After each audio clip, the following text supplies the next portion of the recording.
So I see you've all met. What's this all about, Dom? Yeah, man, why'd you drag us halfway around the world? Because we got a job. It's a stealth mission. We'll be in and out before they even know we were there. We're talking about breaking into a police station. This is crazy. This is $100 million. You say what? I am down. Is all of this really necessary to apprehend two men? One's a former federal officer, spent 5 years in deep. The other one's a professional criminal, escaped prison twice. We find them, we take them as a team, and we bring them back. And above all else, we don't ever let them get into cars. We just went from the middle of the most wanted list to the very top. We gotta keep running now. Running ain't free. You're going down, Toretto. Big mistake. This just went from Mission Impossible to Mission in freaking Sanity. Doesn't change a thing. Chances are, sooner or later, we're gonna end up behind bars or buried in a ditch somewhere. Not today.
Welcome back to the channel.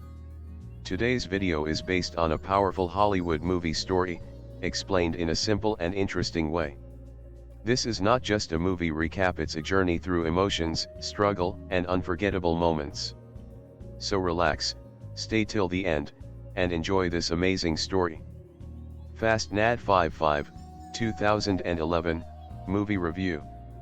Fast 5, also known as Fast and Furious 5, is a 2011 American action film directed by Justin Lin and written by Chris Morgan. It is the sequel to Fast and Furious, 2009, and the fifth installment in the Fast and Furious franchise. The film stars Vin Diesel as Dominic Toretto and Paul Walker as Brian O'Connor, alongside Jordana Brewster, Tyrese Gibson, Gal Gadot, Ludacris, Matt Schultz, Sung Kang, and Dwayne Johnson.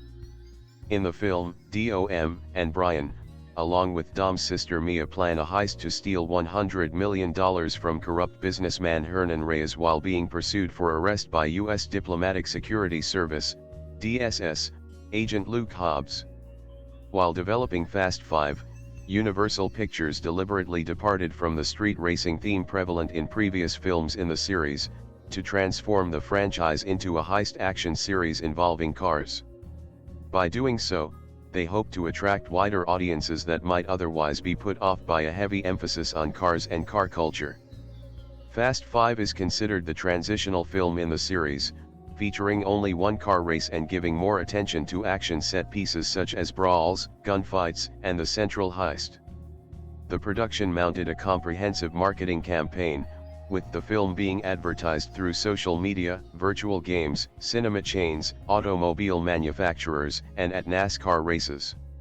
Lin, Diesel, and Walker's returns were finalized in February 2010. Principal photography began that July and lasted until that October, with filming locations including Atlanta, Puerto Rico, and Rio de Janeiro. Brian Tyler, the composer of the previous two installments, returned to compose the score. The film is notable for primarily featuring practical stunt work as opposed to computer-generated imagery. Fast 5 premiered at the Cinépolis Lagoon in Rio de Janeiro on April 15, 2011, and was released in the United States on April 29 by Universal. The film received positive reviews, with praise for Lin's direction, the action sequences, and the cast's performances. It is widely considered the best film in the franchise. Fast 5 grossed $630 million worldwide, becoming the seventh highest grossing film of 2011, the then highest-grossing film in the franchise, and set several records related to Universal's highest-grossing opening weekend in several international markets. It was followed by Fast and Furious 6 in 2013. As Dominic Toretto is being transported by bus to Lompoc Prison, his sister Mia Toretto and friend Brian O'Connor lead an assault on the bus and free Dom. While the authorities search for them, the trio escape to Rio de Janeiro. Awaiting Dom's arrival, Brian and Mia join their friend Vince and other participants on a job to steal 3 cars from a train. Brian and Mia learn that agents from the DEA are on the train and that the cars are seized property. When Dom arrives with his accomplices, he realizes that their leader Zizi is only interested in stealing the Ford GT40. Dom has Mia steal the car herself before he and Brian fight Zizi and his henchmen, during which Zizi kills the DEA agents. Dom and Brian are captured and brought to drug lord Hernan Reyes, the owner of the cars and Zizi's boss. Reyes orders the pair interrogated to discover the car's location, but they escape to their safe house. Dom, Brian, and Mia are framed as the murderers of the DEA agents, and the US government sends a team of diplomatic security service agents, led by DSS agent Luke Hobbs and assisted by State Police Officer Elena Navis, to Rio to arrest them. While Dom, Brian, and Mia examine the car to discover its importance, Vince arrives and is caught removing a computer chip from it. He admits he was planning to sell the chip to Reyes, and Dom angrily forces him to leave. Brian discovers the chip contains financial details of Reyes's criminal empire, including the locations of $100 million in cash. Hobbs and his team arrive at Dom's safe house, but find it under assault by Reyes' men searching for the chip. Dom, Brian, and Mia escape after a chase across the favelas. Dom suggests they split up and leave Rio, but Mia announces she is pregnant with Brian's child. Dom agrees to stick together, suggesting they steal Reyes' money to start a new life. They recruit Han Lu, Giselle Yashar, Tigo Leo, and Rico Santos, Dom's former allies, as well as Roman Pierce and Tej Parker, Brian's partners from his mission in Miami. To centralize the cash, Dom's team attacks one of the locations and burns the money in front of Reyes' staff. Afraid of further attacks, Reyes consolidates the remaining money in an evidence vault inside a police station. Dom's team does surveillance, buys equipment, and acquires Reyes' handprint. After their fastest cars prove to be too slow for security cameras, they steal 4 2010 Dodge Charger police cars to blend in. Vince rejoins Dom's team after saving Mia from Reyes' men. Hobbs' team eventually finds and arrests Dom, Mia, Brian, and Vince. While transporting them for extradition to the United States in a Gurkha LAPV, the convoy is attacked by Reyes' men. Dom, Brian, Mia, and Vince help Hobbs and Elena escape the ambush, but the rest of Hobbs' men and Vince are killed. Enraged at their team's deaths, Hobbs and Elena agree to help with the heist. The gang breaks into the police station with the LAPV and uses 2 of the Chargers to tear the vault holding Reyes' money from the building, dragging it through the city.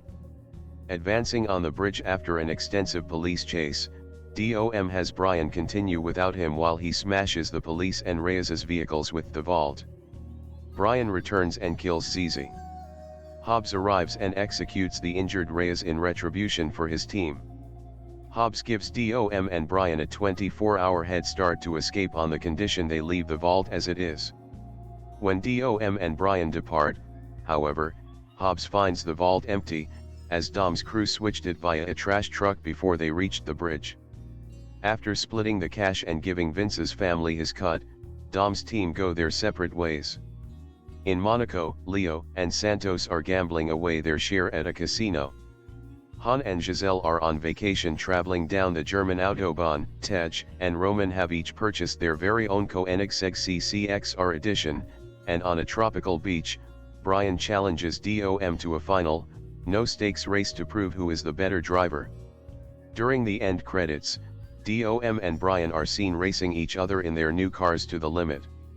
In a mid-credits scene in Washington, D.C., Hobbs is given a file by Monica Fuentes concerning the hijack of a military convoy in Berlin, where he discovers a recent photo of Dom's girlfriend, Letty, who had been presumed dead. By February 3, 2010, it was confirmed that a fifth film, referred to as Fast 5, was going into production in the Fast and Furious series, and that a sixth film was being planned. It was also confirmed that Diesel, Walker, writer Chris Morgan and producer Neal H. Moritz would all return to their roles for the new installment. Moritz said that, following the success of Fast and Furious, 2009, which had reunited Diesel, Walker, Rodriguez, and Brewster from the Fast and the Furious, 2001, the production wanted to bring them back again for this film, but however, Rodriguez ultimately didn't appear in this film and only made a cameo appearance during the mid-credits scene. Diesel felt that the story between the characters portrayed by himself and Walker should continue, envisioning it as 3 chapters, of which this film would be the last. Diesel also wanted to bring back a variety of characters that had been in previous films without interacting, put them together and have a lot of fun. The production had originally intended to film on location in Rio de Janeiro. However, the Puerto Rican government offered tax incentives totaling nearly $11 million, influencing the decision to film there, using Puerto Rico to represent Rio de Janeiro. Universal intended to transform the series from street racing action into a series of heist films with car chases in the vein of The Italian Job, 1969, and The French Connection, 1971, with Fast 5 as the transitional movie. In April 2011, Universal Chairman Adam Fogelson said, "The question putting Fast 5 and Fast 6 together for us was, can we take it out of being a pure car culture movie and into being a true action franchise in the spirit of those great heist films made 10 or 15 years ago?" Fogelson said that the racing aspect had put a ceiling on the number of people willing to see films in the series, and that, by turning it into a series where car driving ability is just one aspect of the film, he hoped to increase the series' audience. Lynn wanted to explore the elements of freedom and family in the film and collaborated with Morgan towards that ideal, both having worked together on The Fast and the Furious, Tokyo Drift, 2006, and Fast and Furious, 2009. Morgan worked with Diesel to produce a story arc that would further explore and develop Diesel's character. An idea involving heisting a large safe had been conceived by Morgan during the production of Fast and Furious, 2009, but that film's premise did not work with how Morgan envisioned it. He later incorporated it into this film. On a budget of $125 million, the shooting of Fast 5 was scheduled for July and August 2010. Shooting had started by July 14, 2010. 3 film units worked simultaneously. The main cast were required to travel to Rio at the behest of Lynn, who felt it important to understand the area and its culture to give the film a good sense of place. Diesel agreed that it was important to shoot key scenes in Brazil, commenting, "We were able to shoot where other productions might not be able to shoot because our franchise has such good street cred." The Rio film unit captured aerial shots of the city including Sugarloaf Mountain, Fort Copacabana, Ipanema Beach, the Dona Marta lookout point and the Christ the Redeemer statue. Establishing shots of the heist team members were taken as each arrived in Rio. Gibson was filmed arriving in character at Galeão International Airport, but, when it became publicly known that a scene was being shot at the airport, the cast and crew were mobbed. A similar situation occurred while Ludacris was shooting a scene in which his character buys a car to drive around the city. A scene where the completed heist team walked down a beach was filmed in Copacabana. The rooftop pursuit across favelas was filmed in Puerto Rico, where the production could have more control over the area. The main and second filming units began filming in and around the capital, San Juan. The island's mixture of tropical greenery and wide streets allowed the production to recreate the densely populated favelas of Rio while completing the larger action and external scenes without incident. Production designer Peter Wenham had the task of transforming Puerto Rico and Atlanta into the previously scouted Rio locations in 4 weeks, as the production deemed Rio unsuitable for filming many of the larger scenes. Wenham had to reinforce buildings to support the heavy camera equipment, and to alter the colors of more than 30 buildings in the city to make them suitable for filming. His team needed to alter the buildings and strew debris to make the area look disheveled and appear as a Rio favela. Wenham remarked that, though the development was difficult, in part due to the heat, it was a walk in the park compared with filming in the Rio favelas themselves. Wenham aimed to maintain a monochromatic color scheme for the film, with muted blacks and grays, including his choice of colors for the cars used. He only chose to add a multitude of colors in the favela set. The Teodoro Mosquisco Bridge connecting San Juan to neighboring Isla Verde was used to film the final showdown between DOM and Reyes, while a U.S. Navy base pier 60 miles outside San Juan stood in for the bridge for scenes involving the vault-smashing cars. Action scenes were also filmed in the Hato Rey and Rio Piedras districts of San Juan. A foot pursuit in which Diesel, Brewster, and Walker are pursued across favela rooftops by Johnson and his team was filmed over the course of a week in the small hillside town of Naranjito, Puerto Rico. The scene was considered difficult to shoot, as pathways were slippery from moist tropical heat and the scene involved actors and stunt doubles running while avoiding dogs, chickens, and other stray animals loose in the area. To capture the scene, a 420-foot cable camera rig was used to allow for a fast-moving, bird's-eye view of the action, and cameras on cranes were set up on rooftops and in alleyways. Walker and Brewster made multiple takes of the conclusion of the scene, requiring them to jump nearly 30 feet from a building onto a waiting safety mat. In total, the production employed 236 technicians, 13,145 extras, and generated 16,824 room nights at hotels, contributing $27 million to the Puerto Rican community. Filming moved to Atlanta, Georgia, for the final phase. Wenham and his team transformed a defunct train yard into an abandoned auto plant used by the protagonists as their headquarters. Redesigning the train yard took place over several months. It was required to allow enough space for stunt drivers to drive into the building, and it had to include an integrated lighting system. The design team removed walls, hauled out old railway cars, suspended rusted car parts and auto plant car rails, and constructed smaller buildings within the main building to transform the site. With 25 pages of script to shoot in a limited time, cinematographer Stephen Winden and his team spent 3 weeks setting up a series of high-powered, motorized lights in the rafters of the building, that could be controlled remotely to allow lighting to be altered quickly while fully illuminating the set. An exterior scene involving Diesel and Walker attending a car party, involving several high-performance cars, was filmed near the Georgia Dome. The train heist scene was filmed in Rice, California over 3 weeks. A brawl scene between Johnson's and Diesel's characters was considered difficult to choreograph. The characters were written to be equally formidable, so the fight was punctuated with moments of character development, as Moritz felt this made the fight more exciting. The scene required several weeks of rehearsal and more than a week of filming by the actors and their stunt doubles, who incurred several minor injuries. The Moving Picture Company, MPC, provided the visual effects for the film in Vancouver, British Columbia. Guillaume Roch-Aron was the visual effects supervisor, and Don Brooks McLeod was the visual effects producer. The studio completed around 240 shots for the film's high-speed train heist sequence, which included a CGI train, bridge, and canyon, digital fire and destruction shots, and Paul Walker and Vin Diesel DG doubles.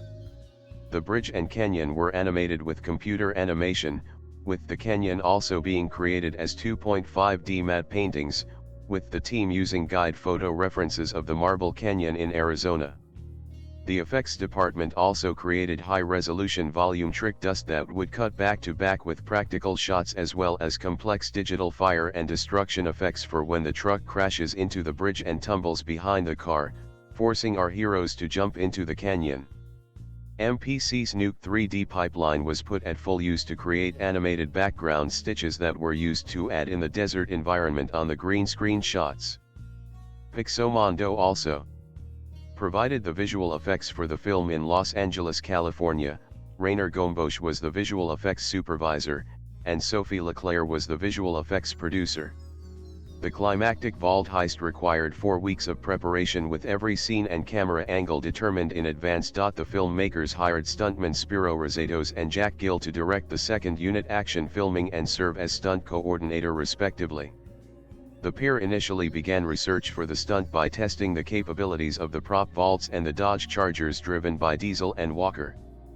Filmed on the streets of Hato Rey, the chaotic scene demanded specific timing that had to be synchronized with the various character interactions also occurring during the scene. Rosatos chose to use a series of camera cars including a crane-mounted camera atop a Porsche Cayenne, which allowed him to film from a variety of angles and heights while the vehicles were in motion, and a Subaru Impreza with a steel cage built around it that allowed for tracking shots. The Subaru's driver Alan Paddleford would occasionally accidentally collide with the vault, creating a shower of sparks that inadvertently became useful footage.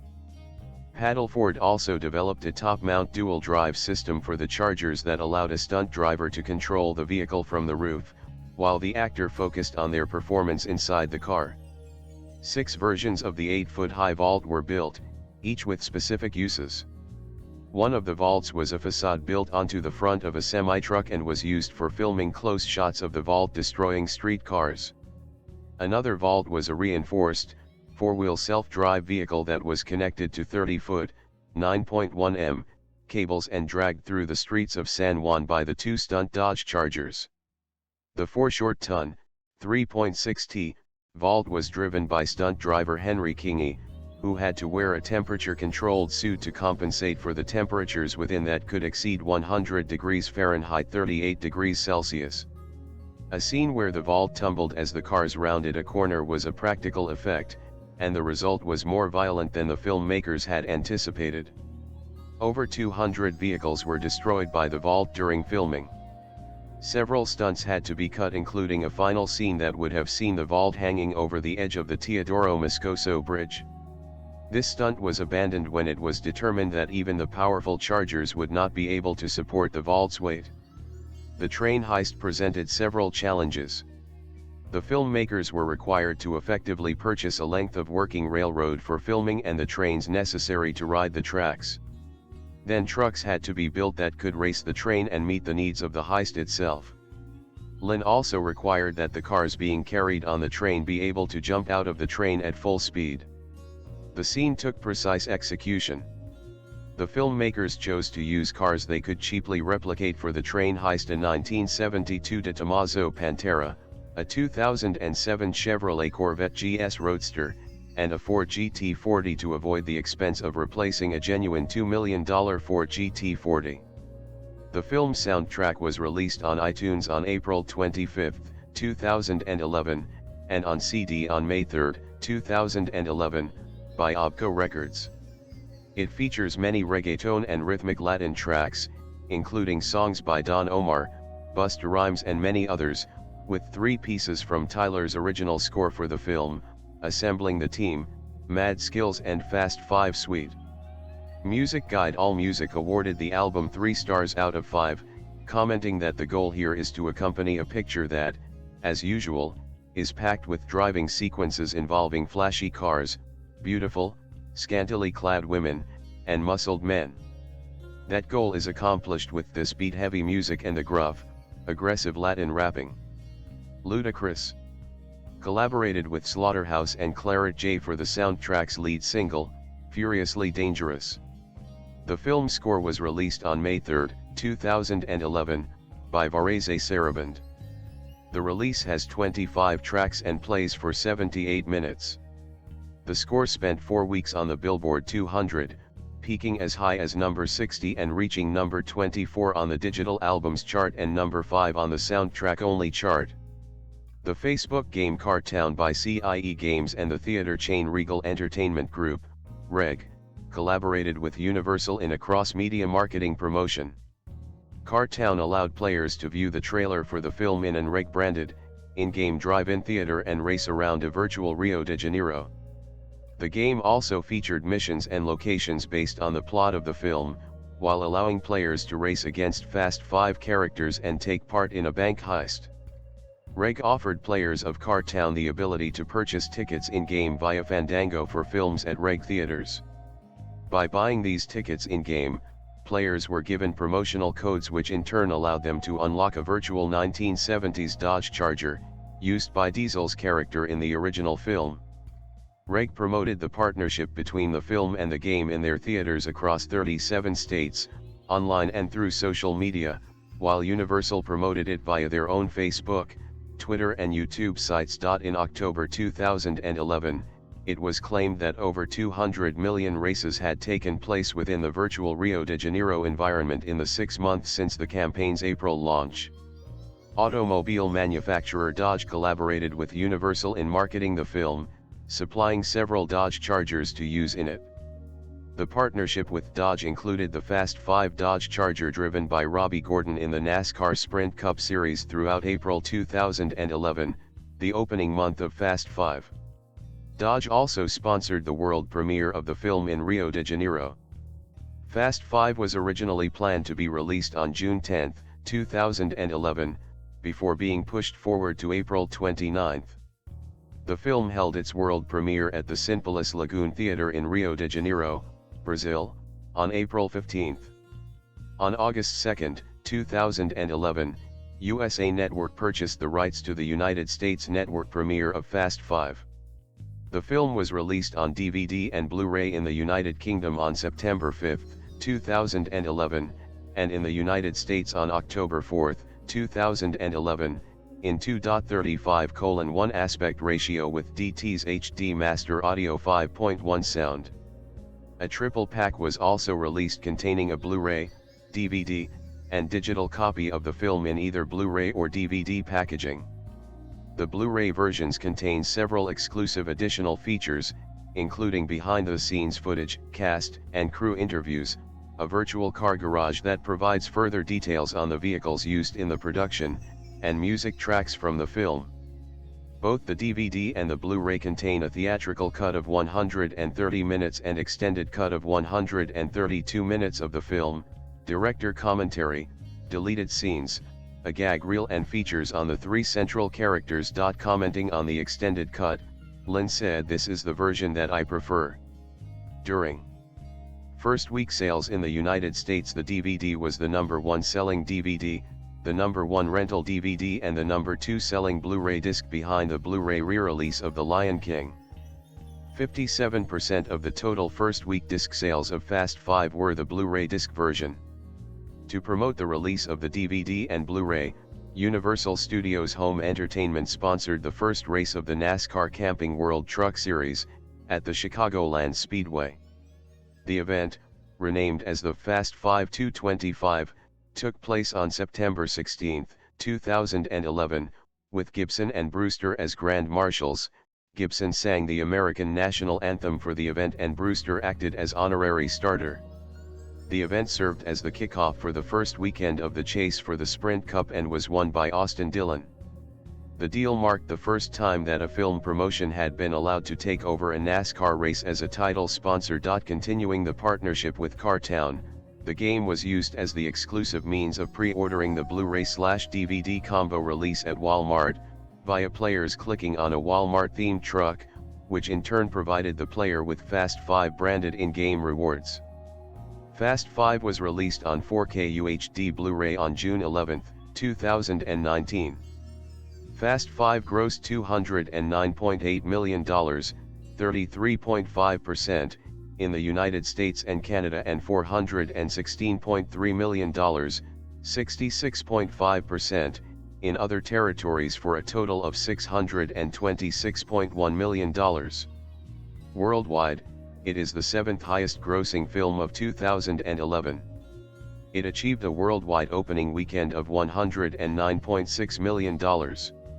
The film reached a peak of number 55 on the list of all-time highest grossing films worldwide in October 2011. It became the highest grossing film in the Fast and Furious franchise in worldwide grosses, as well as separately in the US and Canada, and outside the US and Canada, but was outgrossed in all 3 cases by Fast and Furious 6.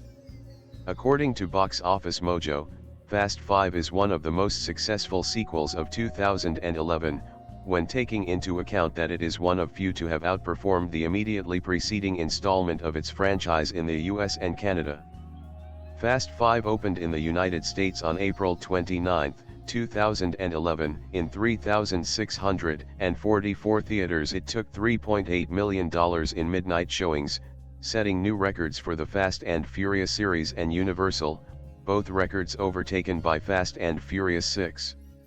By the end of its opening day, it had accrued a total of $34.4 million, including midnight earnings, setting an April opening day record, replacing Fast and Furious, $30.5 million, and marking the third largest Friday outside of the summer and holiday period, behind The Hunger Games and Alice in Wonderland. In total, Fast 5 earned $86.2 million during its opening weekend, an average of $23,655 per theater, with IMAX showings contributing over $8 million. It thus set an opening weekend record for the Fast and Furious series.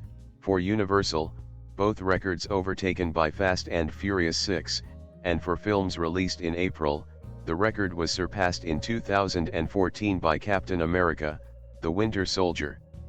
It also achieved the third largest spring opening, behind The Hunger Games and Alice in Wonderland. The film also set an opening weekend record among films starring Diesel, Walker, Brewster, Johnson, Moritz, and Lynn, records overtaken in all cases by Fast and Furious 6.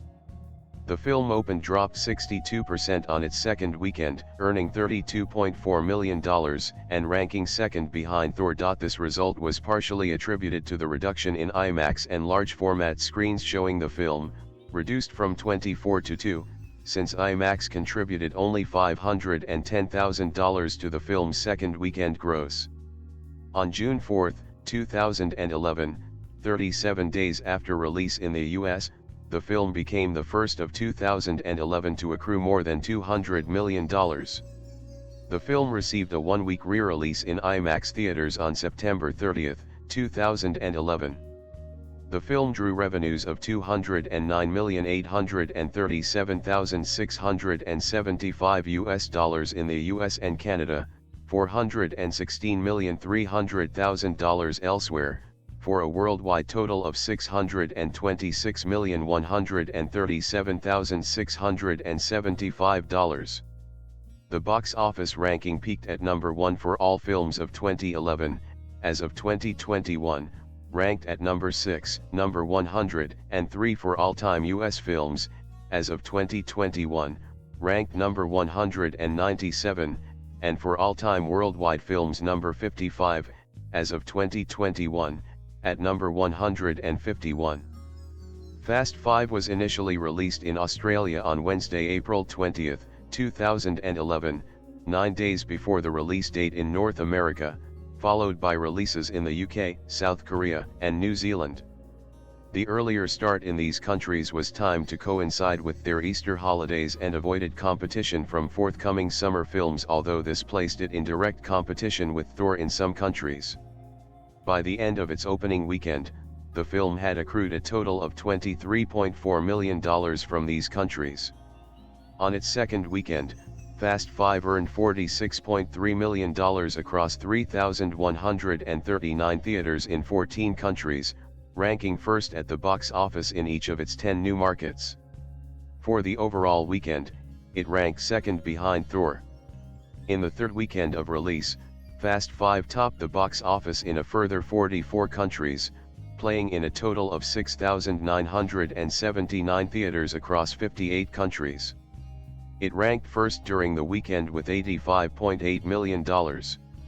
It set an opening weekend record in the United Arab Emirates, $1.65 million, holding this record for 2 weeks before being outgrossed by Pirates of the Caribbean, on Stranger Tides, $2.24 million.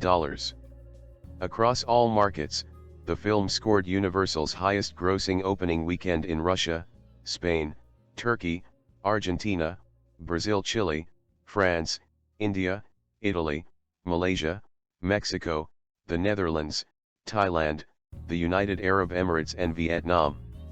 On Rotten Tomatoes, Fast 5 has an approval rating of 77% with an average rating of 207 based on 207 reviews. The website's critical consensus reads, "Sleek, loud, and over the top, Fast 5 proudly embraces its brainless action thrills and injects new life into the franchise." On Metacritic, the film has a score of 66 out of 100, based on reviews from 41 critics, indicating generally favorable reviews. Audiences polled by CinemaScore gave the film an average grade of A on an A+ to F scale. Roger Ebert gave the film 3 out of 4 stars, praising it as a skillfully assembled 130 minutes at the movies, with actors capable of doing absurd things with straight faces, and action sequences that toy idly with the laws of physics, while Richard Corliss of Time considered it maybe the first great film of the post-human era. The New York Times said it deftly combined action and humor, stating the only time you won't be watching the screen is when your eyes have squeezed shut because you're laughing so hard. The Telegraph appreciated the presence of Johnson and Diesel together, calling it a cosmic event, and added that director Lin had revitalized the series, saying the start and finish here, defying every imaginable law of physics, are series highs. Empire also heaped praise on Johnson, saying how to reignite an aging franchise. Drop Johnson on it. The best thing, by far, in Fast 5. Dwayne Johnson hulks through the movie leaving testosterone trails in his wake. However, Empire took the view that the film itself was not, by any normal criteria, a good film, arguing that it was too long, although conceding that the action scenes, in particular the final car chase, made the film the most entertaining in the series. Anna Smith of Time Out London also commented that the film was too long and criticized the simplistic characters and dialogue, but she called the film slick and stated that these criticisms could be overlooked because it doesn't take itself too seriously. Variety focused on the roles of Johnson and Diesel, lamenting the current lack of 1980s-style brawny leading men and of the manly men typical of the 1950s and 1960s, and calling their pairing a welcome injection of tough guy vigor. Variety commented that, based on Fast 5, a sixth entry could be something worth waiting for. The New Yorker called the action scenes spectacular, praising director Lin by saying his direction and the sharp editing never confuse or lose momentum, but also found the film too long and criticized the dialogue, labeling it subpar Ocean's 11 style banter. On the characters, the New Yorker considered Walker and Diesel serviceable, but singled out Johnson for praise for bringing a hip, comic knowingness to his role. His enjoyment is infectious and keeps the movie speeding along. Total Film welcomed the return of Ludacris and Tyrese Gibson to inject the film with much-needed laughs and felt that Johnson fit into the established cast with ease, though it believed the film itself was no mold breaker. Peter Traverse of Rolling Stone, who disliked the previous movies, gave the film 2.5 stars out of 4, praising the transformation of the series into a heist film. "Damn it, it works," commenting favorably on scenes between Johnson and Diesel, and judging that Fast 5 will push all your action buttons, and some you haven't thought of. The Los Angeles Times felt that scenes shared by Diesel and Johnson were the best moments and appreciated the humor, but considered the pacing a strange mix, switching between exposition, comedy scenes, and then sudden action. The reviewer echoed other critics' sentiments concerning the running time of the film, but concluded that the sheer audacity of Fast 5 is kind of breathtaking in a metal-twisting, death-defying, mission-implausible, B-movie on steroids kind of way, labeling it the best of the series. Both Empire and Variety noted that the final chase scene of Fast 5 contained allusions to Bad Boys 2, 2003. Variety stated that the scene seems inspired in part by a similarly spectacular scene in Bad Boys 2, Empire said that it nearly out Bad Boys 2's Bad Boys 2. Not all reviews were positive. Film 4 criticized both the film's long running time and its treatment of female characters, remarking some cameos strikingly in buttock form. Others actually have first names. But Film 4 praised Johnson's role as DSS agent Luke Hobbs, saying he provides a more credible anti-antagonist to our anti-heroes than the straight-up villains can manage. The Boston Herald gave a more mixed reaction. It derided the lack of realism as removing any sense of threat to the protagonists, but conceded that these films may be robustly anti-intellectual and deplorably commercialized, but they are the envy of the rest of the world. Despite giving the film a positive review and praising the action, The Hollywood Reporter was critical of its stars, saying it's clear the budget wasn't used on acting lessons for the cast. Time Out New York stated that the Fast and the Furious movies haven't exactly gotten better as they've gone along, but gave the director a backhanded compliment, saying Justin Lin, taking his third turn behind the franchise's wheel, is at least a competent hack.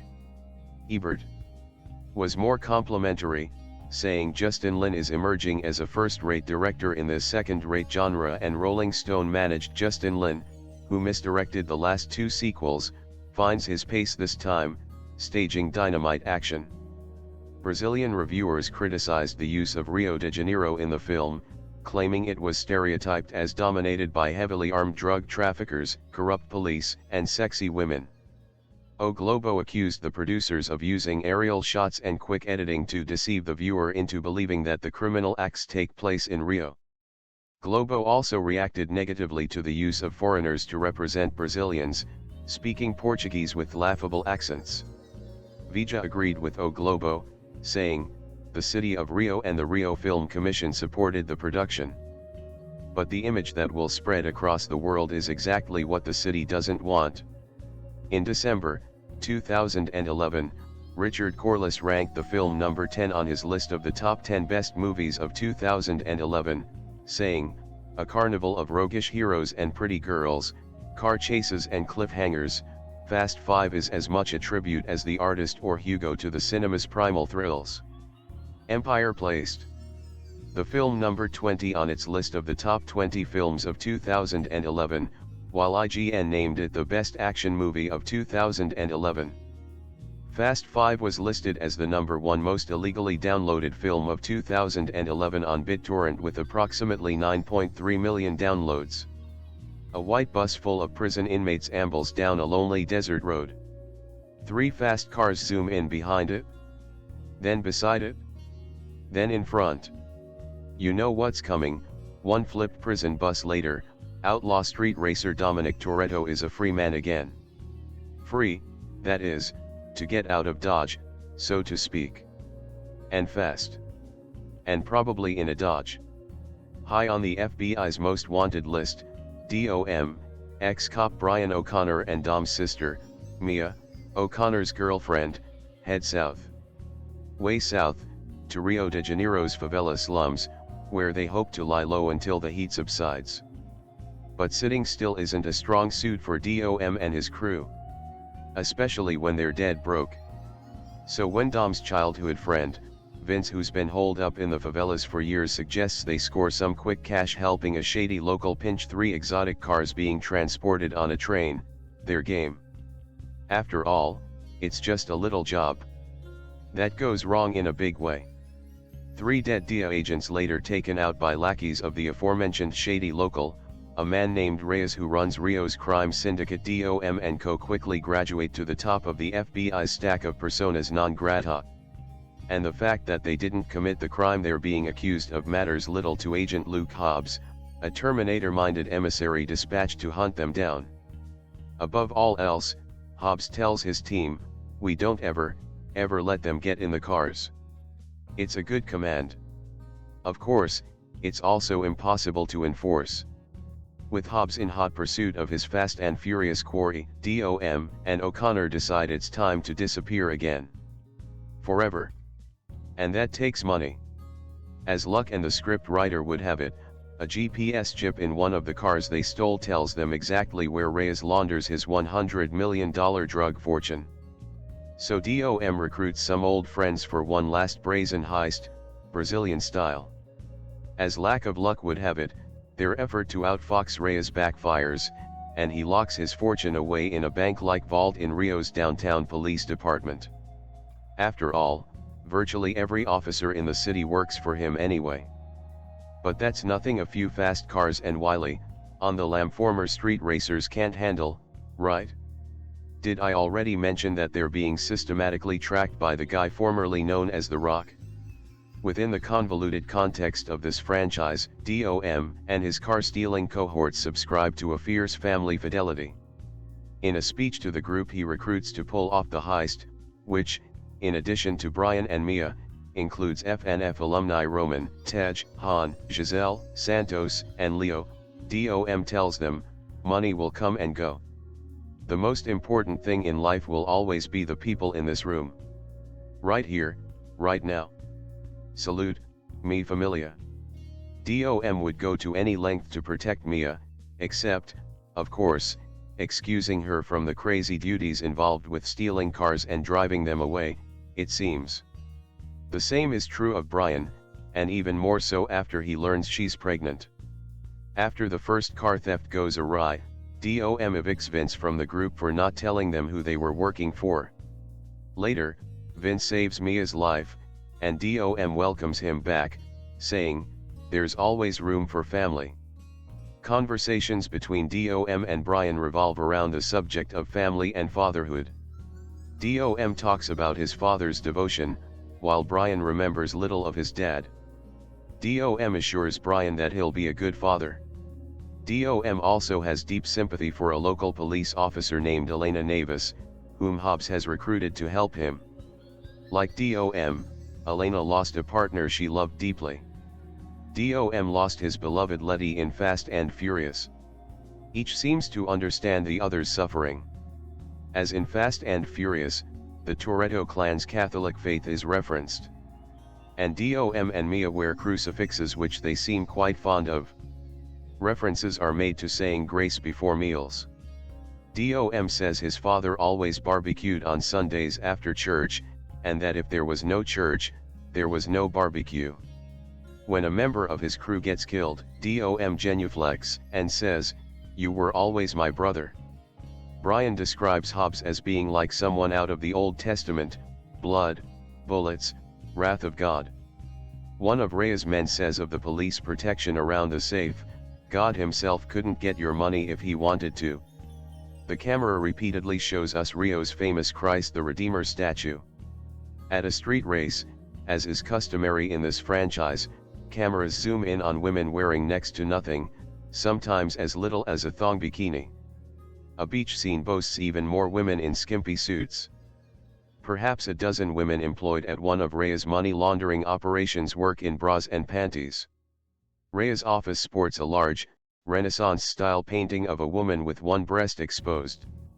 Elena, Mia, and Giselle all wear less than modest outfits that expose leg, cleavage and slash or midriff. One scene features Giselle in a bikini, and the camera lingers on her physique, as she entices Reyes to caress and grab her backside in a ploy to get his fingerprints. Brian and Mia kiss several times. Obviously, sex between the unmarried couple is implied by her pregnancy. Crude comments invoke sex, legs, backsides and genitals. In a scene that hints ever so slightly at sexualized violence, DOM roughly grabs the crucifix Elena is wearing, which belonged to Letty, from between her breasts. There's no shortage of vehicular carnage, from the opening scene where the bus rolls repeatedly, to an explosive train heist in which 3 cars are stolen and 3 men shot. One car plunges over a cliff with DOM and Brian in it. A massive car chase through downtown Rio serves as the finale. In that last bit of N2O-fueled mayhem, Dom's and Brian's cars have cables attached to the massive vault, which they've yanked out of the police station after ramming through several walls with the truck. For 10 or 15 minutes they careen wildly through town, the trailing vault smashing car after car. Even a building ends up quite a bit worse for the wear. Over and over again, pedestrians scamper to avoid being mortally clocked by the vault as it ricochets like a 20-ton pinball. DOM and Brian use the tow cables to clothesline police cars, many of which, and, presumably, their drivers, meet mangled ends. The chase ends with a vengeful killing as a man lies on the ground, begging for mercy. He's shot in the head, just off screen. An ambush involves RPGs and grenades taking out vehicles, and an entire team of drivers getting killed. We see several bodies on the ground. Retaliation consists of shooting and killing perhaps a dozen more people. Other shootouts or on-foot chases, one across the many leveled roofs of the favela shanties, result in dozens more anonymous pursuers getting gunned down. A man's neck is snapped. Dom and Brian hang from their wrists in a prison cell. Multiple men are knocked out. An epic hand-to-hand battle between Hobbs and Dom features all manner of brutal hits and body blows, not to mention plunging through panes of glass, a mirror, walls, and tables. 2 characters fall through a roof. People drink beer and hard liquor in quite a few scenes. Brian and Vince are shown with 5 or 6 empty beer bottles in front of them. Mia abstains from alcohol because of her pregnancy. We hear passing references to the fact that Rhea's fortune came from dealing drugs. Callous thieves, speeding cars, corrupt cops and exploding sewage. That's Fast 5 for you. A pipe bomb in the police department explodes and hurls sewage all over the men's restroom and all over a guy on a toilet. There's a crude reference to urinating. It's a crowd-pleasing moment when Hobbs decides to join Dom's group after all his men get gunned down, which makes it no less a moral and ethical compromise motivated by Hobbs' thirst for vengeance. "I'll ride with you, Toretto," he says. "At least until we kill that son of a bitch." At the end of the film, sort of like in an old Looney Tunes short, Hobbs tells Dom that he has to keep chasing him, but that he'll give him a 24-hour head start. On top of that, the film invites viewers to believe that Dom's crew stealing $100 million from a notoriously wicked drug lord has a kind of Robin Hood-esque nobility to it. Movie number 5. Just like movie number 4. Etc. This 2011 installment is exactly what you'd expect: Vin Diesel, Paul Walker, and their supporting cast, which now includes Dwayne Johnson doing absolutely insane things with cars and looking very cool doing it. According to the movie's production notes, the filmmakers bought and destroyed nearly 300 cars making Fast 5. And if close-up shots of hood ornaments are any indication, the vast majority, not counting your requisite Nissan GT-Rs, Ford GT40S, Damaso Panteras, and Porsche 911 GT3 RSS, were new Dodge Chargers. The heist angle this time smacks of something like Ocean's 11 or The Italian Job. And Rhea's determination to take out both Dom's crew and Hobbs smacks of clear and present danger too. So I guess it'd be unfair to say that Fast 5 only plagiarizes earlier films in its own franchise. No doubt the filmmakers hope to do nothing more than give audiences what David Letterman calls more explosions. More explosions. It's an adrenaline-charged good time for giddy gearheads. But it's also chock full of intense violence, profanity, and titillation. And beyond that, at the risk of sounding like a broken flywheel, this latest FNF film once again delivers a dubious, self-contained, and subjective morality. At one point, Brian says the money they steal from Reyes will be enough to purchase new passports, new lives. Then he adds, "We'll buy our freedom." It's easy to swallow that feel-good line without much thought, because these characters' loyalty and family-like bonds pull at our sympathies. But the film is essentially saying that instead of paying the price for reckless, illegal activity, all you have to do is engage in more of the same, look smooth while you do it, then cash out to beat the system completely. Absolutely no one who's even remotely interested in this film's fast cars and fearless action is really thinking about what that message does to our worldviews. Which is exactly why I'm bringing it up. Fast 5 is the 5th and best produced, most exciting movie in the Fast and Furious series, bucking the trend of most sequels being worse than their predecessors. It's a popcorn classic that features wall-to-wall action but also manages to have characters with genuine emotions and performances that rise above the norm of most action fare. There's still too much foul language, however, and some problematic elements, but the Christian faith of Vin Diesel's kind-hearted rogue is presented more strongly than ever. In the story, federal agent Brian O'Connor frees Dominic Toretto from a harsh, unfair prison sentence by helping Dom's sister, Mia, break Dom out of a prison bus. Brian and Mia then show up in Rio de Janeiro at the doorstep of Dom's partner, Vince. Needing money, Brian and Mia agree to help Vince steal some cars seized by the DEA. They are being paid by a Rio crime lord named Reyes, whose gang shows up during the heist and kills the 3 DEA agents guarding the cars on a train headed north to America. DOM also shows up during the heist to help Brian, Mia, and Vince, but he suspects there's something else in one of the cars Reyes wants. So, he orders Mia to take the most suspect car to their hideout while he and Brian fight off the Reyes gang. A slam-bang, jaw-dropping stunt sequence follows, at the end of which, however, the gang captures Brian and DOM. Reyes has DOM and Brian tied up and threatens their lives, but Brian and DOM escape. Back at their hideout, they find out that the car they took from Reyes contains a computer chip detailing the schedule and location of all of the drug drops of Reyes and his gang. Now, however, a special team of American agents, led by Luke Hobbs, a tough hombre played by Dwayne "The Rock" Johnson, arrives in Rio.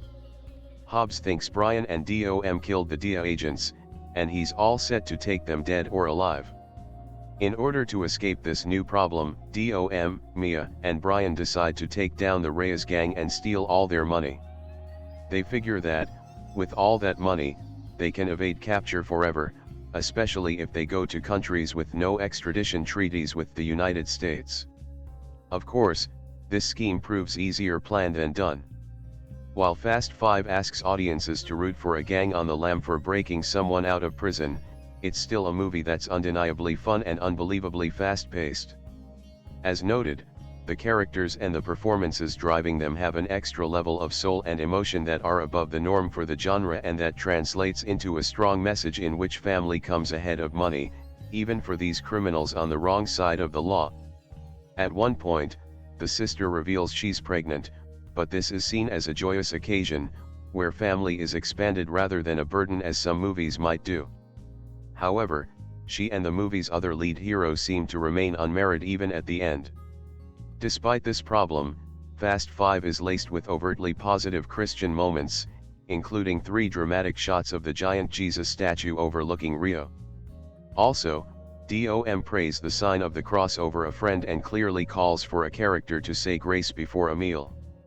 In addition, DOM speaks positively about his late father, describing him as a church-going man who made the family attend church every Sunday and who was happy to feed other neighborhood people as long as they went to church. In the end, he looks happily up at heaven as he prepares to give a lot of the heist money to the widow of his dead friend to help raise her child. He also allows Brian to win a car race in the middle of the movie so that Brian and his sister will have an extra $1 million to raise his child with. While the gang keeps much of the loot, they are out to destroy the crime kingpin and set average poor people free from the kingpin's tyranny. Another remarkable scene involves the federal agent Hobbs in danger of being killed by the Reyes gang members after he captures DOM, Brian, and Mia, but they return to save him from certain death. This leads to a reconciliation of sorts between Hobbs and DOM and an allegiance to bring down the crime kingpin. You know what a Fast and Furious movie is by this point. They're loud, obnoxious, somewhat heartless, sometimes unintentionally hilarious, rarely intentionally hilarious, incredibly aggressive action movies. You know that's what you're getting when you buy your ticket, and the only thing that's changed about the series is that it's become less about racing and more about squeezing in familiar faces to pull off some high-octane crime. Fast 5 ditches the racing almost entirely and replaces it with a heist film that recalls Ocean's 11 but with brawn instead of brains. World's worst law enforcement agent Brian O'Connor, Paul Walker, and his girlfriend Mia, Jordana Brewster, have busted Dom Toretto, Vin Diesel, out of prison by staging a gigantic bus crash that killed no one and only freed Dom. Some films spend their entire runtime figuring out how to free a prisoner from captivity. I like to imagine that Brian and Mia wrote down their plan to free Dom, and this is what it looked like. The 3 make their way to Rio, where they join up with former accomplice Vince, Matt Schultz, for a spectacular train heist. Most of Justin Lin's action scenes in Fast and Furious felt inert, but this time around he's really upped his game and pulls off some impressive set pieces.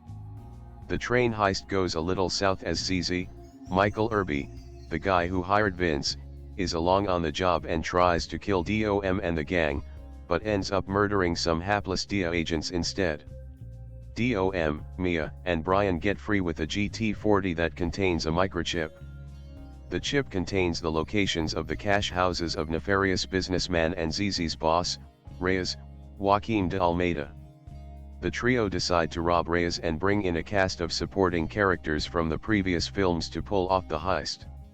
However, this not only puts the gang in the crosshairs of Reyes and his infinite supply of goons, but DOM, Vince, and Mia are pegged with the murder rap for the DIA agents. The US government sends in Hobbs, Dwayne Johnson, an agent hell-bent on bringing the three fugitives to justice. Hobbs is like Tommy Lee Jones' character from The Fugitive if someone said yeah, but let's bulk him up and strip away the charm and intelligence. But that's really Fast 5 in a nutshell. Bulk it up and strip away the charm and intelligence. The film desperately wants to recall Ocean's 11, right down to having two members of the heist constantly bickering with each other like Casey Affleck and Scott Caan. But while the film pretends like it's going to set up a fast-paced, clever heist, it eventually comes to the stupid solution you knew it was going to reach because this is a Fast and Furious movie and clever plotting is for sissies. And if bringing in a sinister bad guy and relentless manhunter sounds like a lot of plot threads for a Fast and Furious movie, it is. The movie runs over 2 hours long, but just because it's bigger, that doesn't mean it's stronger. There are plenty of places where the movie could trim the fat, but for the filmmakers, bigger equals better. However, fans of the franchise will most likely be overjoyed with having more chases, more fistfights, more babes, and more stuff blowing up real good. Fast 5 is the franchise on steroids, and while folks like me shudder at that thought, fans are probably giddy at that prospect. For all my problems with the franchise, Fast 5 is probably my favorite so far. Note, I haven't seen Tokyo Drift. It drops almost all pretense, wisely gives Paul Walker's boring Brian O'Connor as little screen time as possible, and has some of the best action sequences in the franchise to date. But there are times when Fast 5 feels like it has to mean something, as if we're going to care about characters who pretend to be human but can survive massive car wrecks and falling hundreds of feet without so much as a scratch. I don't care that DOM is mourning the loss of a loved one and has found a connection with a local Rio cop, Elsa Pataki. I don't believe DOM when he tries to talk about family with his fellow criminals. You can't have the cameras spend an eternity glaring at the asses of hot young women and then make me believe that Fast 5 is about anything more than jamming sex and violence into your lizard brain. If you want to do that, fine. Just don't lie to me about it. There are so many problems I have with the Fast and Furious franchise, but at this point I've simply ceased to care. Fast 5 is at its best when it shares that indifference and instead focuses on making the best action scene with the slickest production value possible. The characters are simple, the action is loud, and the bravado is so thick you'll choke on it. Were you expecting something else?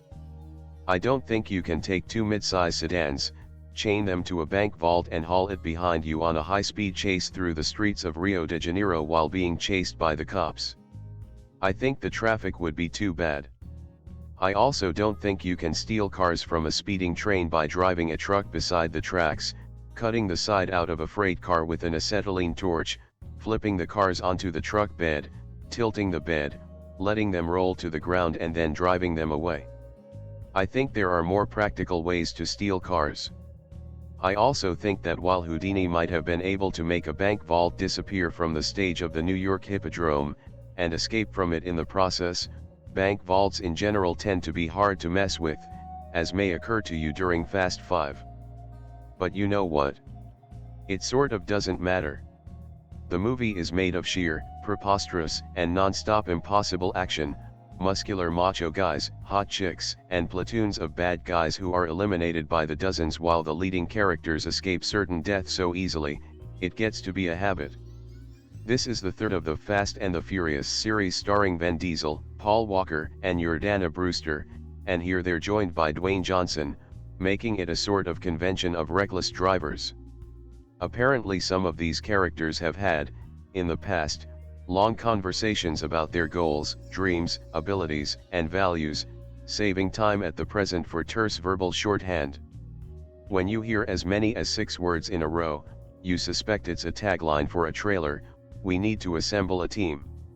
Justin Lin is emerging as a first-rate director in this second-rate genre, having shelved, temporarily I trust, the ambition suggested in his remarkable Better Luck Tomorrow, 2002.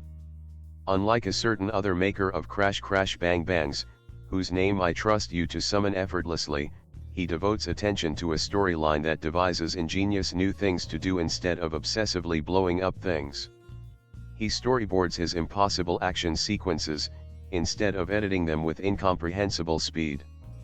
And he hauls in fresh faces, played by such as Tyrese Gibson, Chris Ludacris Bridges, Matt Schultz, Sung Kang, Gal Gadot, Elsa Pataky, and Joaquim de Almeida, gives them a specialty and a chance to demonstrate it.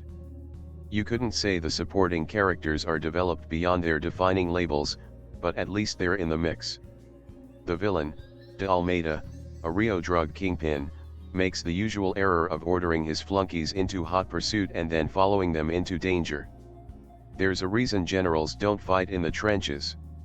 His character, Reyes, is set up as a criminal tycoon, but $10 million is not, after all, very much drug money to have in a bank, not when Wachovia Bank was recently revealed to have laundered drug money equal to a third of the Mexican GNP. One thing you know is that the US law authorities will spend less time trying to put those bankers behind bars than the Brazilians do here, and lose many fewer squad cars in the process. But facts will get me nowhere in reviewing a movie of this sort. What you want is advice about your genre expectations. The 2001 movie was sort of fun with its energy and ambition, placing Diesel and Walker in a Los Angeles street racing story. The 2009 film, which made an impenetrable leap from the plot of the first one, was much more routine. Both made plenty of money. The F&F titles got confusing with the unrelated Fast and Furious, Tokyo Drift and John Singleton's Too Fast Too Furious, which is why, I suppose Fast 5 drops the Furious. But it isn't technically the 5th F&F unless you count the outliers. So I don't know what 5 refers to.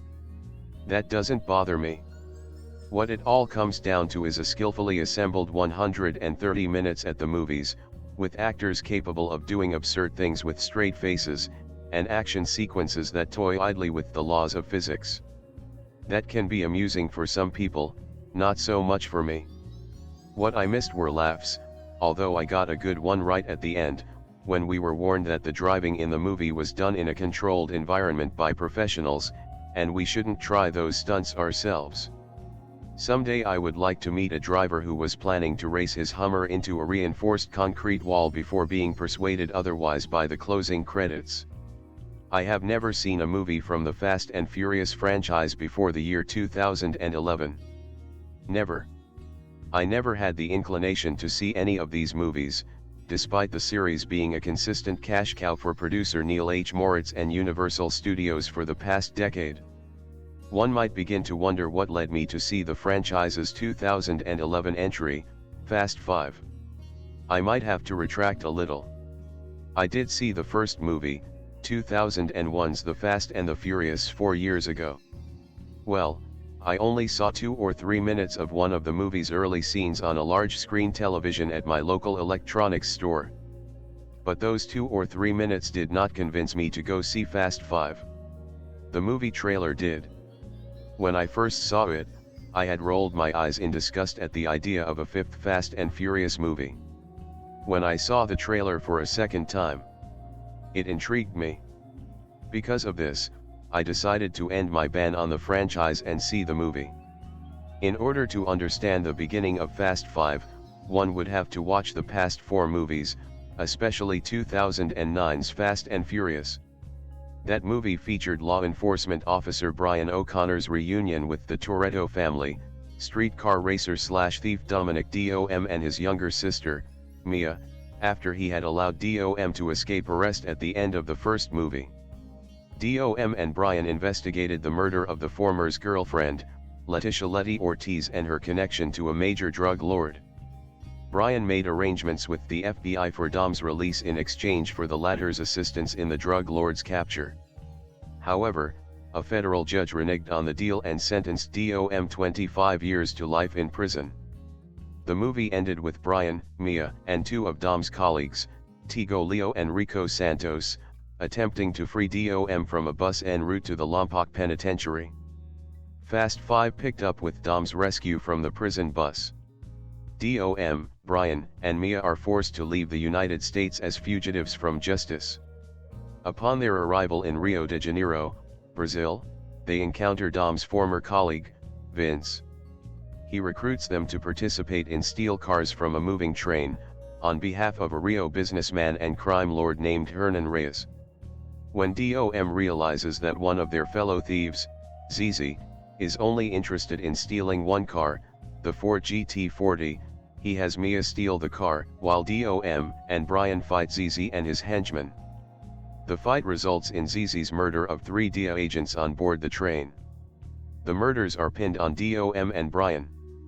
The trio discover a computer chip from the Ford GT40 that consists of details of Reyes' criminal operation and locations of $100 million in cash. They decide to rip off the crime lord's money in order to start a new life, with the help of old friends. Dom, Brian, and Mia also discover that a die-hard USDSS agent named Luke Hobbs is in Brazil to capture them for the murders of the DIA agents. When Fast 5 first hit the theaters, many fans and critics declared it to be the best in the franchise. Following my first viewing of the movie, I watched the other 4 that came before it. 2 of them proved to be well-written entertainment, one of them seemed decent, but a little mediocre, and one barely maintained my interest. But Fast 5 definitely turned out to be better than the first 4 movies. Although the movie featured an extreme car chase through the streets of Rio, it barely touched upon streetcar racing, a theme that dominated the other 4 films. In fact, the movie only featured 2 streetcar races, a good-natured contest between 4 of the characters and another between Dom and Brian right before the movie's end credits. In other words, Fast 5 was more of a heist film. And although certain fans had complained about the limited emphasis on streetcar racing, the critics and other fans had expressed that the heist plot made Fast 5 the best in the franchise so far. Not only do I believe that Fast 5 is the best in the franchise, I feel that it is one of the better heist movies I have seen in recent years, aside from 2001's Ocean's 11 and 2007's Ocean's 13. Aside from a small quibble regarding the Vince character, screenwriter Chris Morgan's plot turned out to be a strong continuation of the first, second, and fourth films. Morgan's utilization of characters from the previous films provided Fast 5 with a strong ensemble cast. In fact, I happily noticed that none of supporting characters had been shoved into the background or overshadowed by the Dom, Brian, and Mia characters. Most of the supporting characters have previous connections with Dominic, except for 2, Roman Pierce and Tej Parker, who appeared in 2003's Too Fast Too Furious as Brian's friends. This 5th film provided a warm and humorous private reunion between the 3. And thanks to Morgan's script, the franchise's theme of family, especially fatherhood, resonated strongly. This theme also led me to view the Dominic/Brian friendship with a jaundiced eye. The movie's production also struck me as top-notch. Aside from the train robbery sequence, many of the exterior scenes were shot in Puerto Rico and Rio. Director Justin Lin and cinematographer Stephen F. Winden did a first-rate job in conveying the elegance, color, chaos, and squalor of Rio de Janeiro.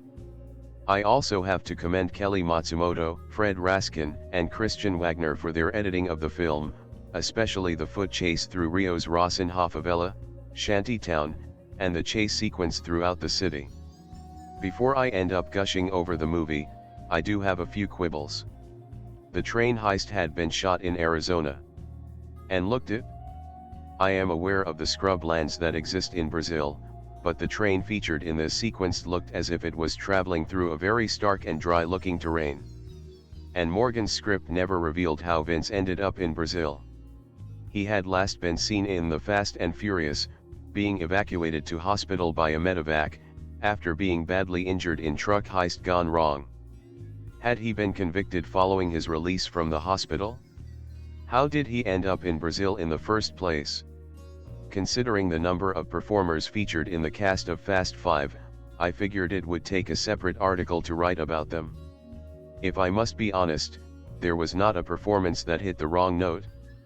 I noticed that the movie seemed to have a strong sense of ensemble acting.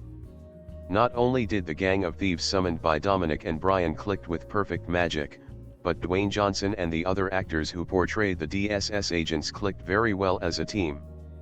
And I could say the same about Joaquim de Almeida as crime lord Reyes and Michael Irby as his henchman, Zizi. There were some performances that caught my eye. Vin Diesel and Paul Walker made an even stronger screen team, now that the latter's character, Brian O'Connor, officially became a criminal. And Walker's chemistry with Jordana Brewster seemed a lot stronger and more stable than it was in the first and fourth movies. Speaking of Walker, again, he was also able to recreate his strong chemistry with Tyrese Gibson, who portrayed his childhood friend Roman, from the second film, Too Fast Too Furious. As for Gibson, not only did he have the worst line in the movie, he also had most of the best ones. He was dynamic as ever. Chris Ludacris Bridges gave a deliciously cool and sardonic performance as Tej Parker. Spanish-born actress Elsa Pataky really connected with Diesel and Johnson in separate films. And it was great to see Almeida in a strong role again. I found his character's view on the differences between Spanish and Portuguese colonization rather interesting and chilling. Sung Kang, Han Solo, and Gal Gadot, Giselle Haribo's characters created a surprisingly sexy romance. Tigo Calderón and Don Omar made a hilarious screen team as Dom's old colleagues from the Dominican Republic. And even Dwayne Johnson gave a slightly scary take on the Holy Roller federal agent, Luke Hobbs. Considering how long this article is, one would assume that I really enjoyed Fast 5. And that person would be right. And I find this surprising, considering my initial contempt, when I first saw the movie's trailer. Not only did I really enjoy Fast 5, it became my favorite movie of the 2011 summer season. And it proved to be one of my favorite movies from that year. When people become aware that I review films, at the first sign of disagreement on the merits of the latest blockbuster, someone inevitably wheels out the line that I, as a snobby film connoisseur, didn't like it because it wasn't made for me, that it was only supposed to be fun, too stupid to bear up to my apparently never-ending critical analysis. Fast 5 is the opposite of that. It's a movie that isn't nearly stupid enough, that tries to be clever when there is no one within a 50-mile radius of a screening who wants to see anything other than an hour and a half of explosive car chases, stunts galore and women of trouser-bursting sexiness. Character development. Social commentary. A goddamn pregnancy subplot. Woefully done, and detrimental to what should have been an extravaganza of brainless entertainment, had it stuck to the tone of the brilliant opening. I didn't see the last movie, but am told this one picks up where that one ended, with Vin Diesel's Dominic being convicted and sent to prison. Fortunately, his old gang are waiting to execute what must be one of the worst thought-through breakouts in the history of human planning, but it looks spectacular, so logic be damned. Exactly, Fast 5. That's what I wanted from you. Not a trace of common sense, just balls out lunacy. Things get better from there, with a sequence on a train that, one shot of bad CGI aside, has some brilliantly physical stunts and action escalated to levels of preposterousness above and beyond anything I could have imagined. At least, until the film finally recaptures the same spirit for its climax. It's a giddy joy, making the come down when the movie starts trying to do plot and character all the more distressing. Every moment the cast are out of their cars, Fast 5 struggles terribly. Character depth only works when you have actors capable of some degree of subtlety, and that's not what these guys are here for. In fact, the performances turn out to be among the film's highlights because they're hilariously dreadful.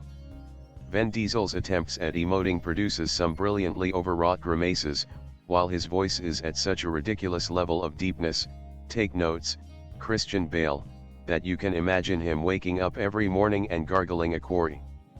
Paul Walker, oh bless you, Paul Walker, appears lost at being asked to do anything other than look good behind the wheel of a fast car. He tries so very hard, but never manages to push himself to a second facial expression or undeadify his eyes. Asking him to perform this misconceived character work is completely unfair, because even if he'd managed to elevate his acting, the material would still be abysmal. But in a roundabout way, this makes him sympathetic because it seems he shares the desire for the movie to stop trying to do anything worthy and get back to more roaring muscle cars and explosions. In that respect, this is his finest work to date, even if it is completely by accident. The rest of the cast don't have much to do other than express bravado, but Tyrese Gibson has a lot of fun delivering some terrible one-liners. The girls mostly stand around and look gorgeous, which is fine to an extent, but they look even sexier when driving the hell out of a pimped-out racing car, so it's disappointing they don't get involved in the two major chase sequences. The unquestionable standout from this motley crew is Dwayne "The Rock" Johnson, who gives a performance of such hilariously deranged intensity that the screen electrifies at his every appearance. His Agent Hobbs is a perfect fit in every way for this movie, from his psychotic thornbush of a goatee, intergalactic biceps and goggle-eyed stare. He's obviously supposed to be the mirror to Vin Diesel's Toretto, his existence defined by enforcing his duty where Toretto lives for freedom and loyalty. Fast 5 is their unrequited love story. Most of their scenes together are framed in mid-shot, presumably to keep their dueling erections out of sight. When the two finally grapple, a battle of the beefcake titans ruined by slipshot editing and distracting motion blur, it's less a fight scene than two burly men trying to express their love in the only way they know how, wrapping each other in their sweaty muscles and squeezing away their frustration, ending with one straddling the other in a pool of blood and sweat but unable to fulfill their desires under the judgmental eyes of the cohorts surrounding them. It's like Twilight, but with bodybuilders. The movie has so many things going for it, whether intentionally or not, but the middle act just kills it. Rumors that the series is being moved into crime thriller territory could prove suicidal, because everything related to the Ocean's 11 style heist is flat and rife with filler material dragging out the unnecessary over 2-hour running time. It's even more difficult to feel involved with any of this when the film's main villain, against whom Toretto has a vendetta for no immediately apparent reason, is so weak. The position is filled by a corrupt Brazilian corporate head, whose modus operandi is to give the poor something to lose, accommodation, education, running water, so that he can use them in his drug smuggling and money laundering operations. Is it just me, or does that sound pretty fair? Sure, he's kind of a turd when his underlings disobey him, but it's not as though most of the people working for him would have great employment prospects anyway, and it sounds like they get a passable enough way of life in exchange. Weirder still is that the one thing has been cut from this arduous middle section is a street race. We get Toretto and a racer rival exchanging tough talk, then cut straight back to the garage where Toretto has won the race and the car. Considering how much dead wood there is elsewhere, it's infuriatingly typical of how utterly misguided this middle act is that the one thing deemed unwanted is an action sequence that, heaven forfend, risk being fun. While the logical fallacies are easy to ignore when the action is in full swing, they become increasingly evident and frustrating during this stretch, which must amount to at least an hour, although it feels like so much more, which consists mostly of planning and flat dialogue exchanges. Fortunately, the movie picks itself up with a climactic chase scene that is almost worth the prior agony. It's ever bit the glorious noisy nonsense promised by the opening 20 minutes and so grievously missed ever since, abandoning every scrap of realism in favor of pounding adrenaline. It will surely be among the best action sequences of the year, living up to every word of the Fast and Furious name. The stupider that Fast 5 allows itself to be, the better it is, making it a great shame that so much of the movie is spent coasting when such a great engine was parked under the hood. Dominic Toretto is on his way to prison when Brian O'Connor and Mia show up to bust him out. Months later, Brian and Mia show up in Rio de Janeiro to meet up with Vince, from The Fast and the Furious. Dom is on his way, and Vince has a job involving hijacking a train for cars belonging to local crime kingpin Reyes. Turns out one of these cars actually holds vital information to Reyes' drug empire, and Dom uses this as an opportunity to get rich. The DEA was transporting the cars on the train and want their evidence back. They dispatch Agent Luke Hobbs, Dwayne Johnson, and his team to recover the car and take down Toretto and crew. To pull off the heist of Reyes' fortune, Dom is going to need help and calls in Giselle, Han, Tej, Roman Pierce, Leo, and Santos. All of these people come together to make an insanely crazy action movie. Fast 5 was hyped to me by some friends and acquaintances as being a big leap in quality from the previous films. So I did go into this movie with some heightened expectations that it would at least be fun. And there are a lot of fun moments throughout. The highlight of the film has to be Dwayne Johnson's choice to play Hobbs as so intense and dedicated that he becomes hilarious. The fight between Hobbs and Dom is so over the top, and they should both be in the ICU after the hell they rained down on each other. I believe they threw each other through many cinder block walls and slammed each other's head into car hoods, metal lockers, and anything they could get their hands on. My one complaint about that scene is that I wanted they busted up and bloodied by the end, but they barely had scratches on them. There are a lot of problems I have investing in the plot of the film. The first is the super weak villain, a problem the franchise has with nearly every bad guy. They are always generic evil men who are evil simply because they are evil. Some friends have compared these films to the Marvel films when talking about them, so it made me think of Spider-Man: Homecoming. That movie has an interesting villain, he is multidimensional and sympathetic. In FNF I have a hard time being on the side of the good guy because all the crimes they are accused of committing they have actually committed. If it was a case of being set up and they are innocent, they could be a lot more sympathetic. Instead, I believe Dom deserved to go to federal prison for everything he had done. I don't really get why I should root for him over Reyes when they are both criminals. We have Dom giving his whole family shtick, and I get that is supposed to make him the good guy, but you could have easily featured a scene with Reyes at home, a caring father who fights so viciously to provide for his children. Such a binary film setup is frankly not interesting. I also took issues with their dire need to steal the drug money, acting as though they needed to pull off the heist to sustain themselves. Taj literally overnights an exact copy of the safe in the police evidence locker. Dom and Brian fly everyone out to Rio. They obviously have money and resources. Just don't spend it on this heist and there would be enough to comfortably take care of the baby. Reyes didn't do anything personally to Dom, so he has no reason to pursue this job as deeply as he does. We have the moment where Dom lists off the specialists they will need to pull off the job. Between him and Brian, they all seem to know who fits each space. But, do any of these people really do those things they were brought in for? Roman is brought in because he is a fast talker who gets things done, and the one time they have him do this he is terrible at it. I believe Dom says Giselle is a weapons expert. Does she fire a gun once in this movie? I like the getting the crew together trope, but the logic to bring these people in makes little to no sense. In the end, because characters still feel flat and one-dimensional, it was tough for me to get into the action sequences. Personalities are painted in such broad strokes that no one is all that interesting to watch. There is an air of everyone is cool, but we don't ever really see much of what makes them cool. Roman is probably the most interesting character because his arrogance is an interesting flaw. Can you name what makes Brian interesting? Or Mia? They are such bland non-characters, just dialogue and plot delivery devices. The film looks good, and Justin Lin can direct in a way that is competent. But I really want this movie series to just go nuts and go off the rails.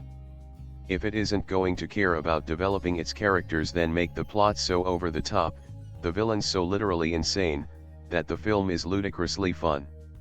There are moments where Fast 5 approaches that, particularly with Hobbs, but it seems too scared to jump off into the deep end. Was late to the relaunched Fast and Furious franchise, which seemed to die with 2006's Tokyo Drift before unexpectedly coming back to life with the much improved Fast and Furious 3 years later. Fast 5 was released in 2011, with the benefit of hindsight it probably represents the high water mark of the entire series. The action focus shifts from street racing to criminal heists, and the story shifts out of the USA and into the more varied and exciting South America. Subsequent sequels arguably push the audience's suspension of disbelief too far, although that has a charm of its own, and that leaves 5 as the franchise's all-time sweet spot. If Fast and Furious represented an unexpected jump in quality from the original The Fast and the Furious, then Fast 5 represents an unexpected jump again. This is a tremendously fun movie packed with appealing actors, entertaining action scenes and ridiculous over-the-top stunts. The trade-off between realism and fun definitely shifts here, and comes to define the series going forwards. In many respects it also makes the series critic-proof. The characters may lack realism and often depth, but they do what they're designed to do and they do it in the fastest, most destructive way imaginable. It really is one of those cases where finding the film wanting is likely due to coming to it with the wrong expectations, rather than any fault in Justin Lin's film itself. I feel the critical establishment has struggled with responding to the films ever since. Words like ludicrous, bonkers, and the like abound as critics continue their group attempt to rationalize poor dialogue and story logic with winning action sequences and exaggerated stunt work. It was easy to malign racing sports cars around Los Angeles as cheap low entertainment. Once the budgets rise and the scale expands, and the action begins to more closely resemble James Bond and Mission Impossible, Fast and Furious becomes more difficult to dismiss. So, on to Fast 5, after breaking Dominic Toretto, Vin Diesel, from a prison transport, former FBI agent Brian O'Connor, Paul Walker, and Dom's sister Mia, Jordana Brewster, now join him on the run in South America.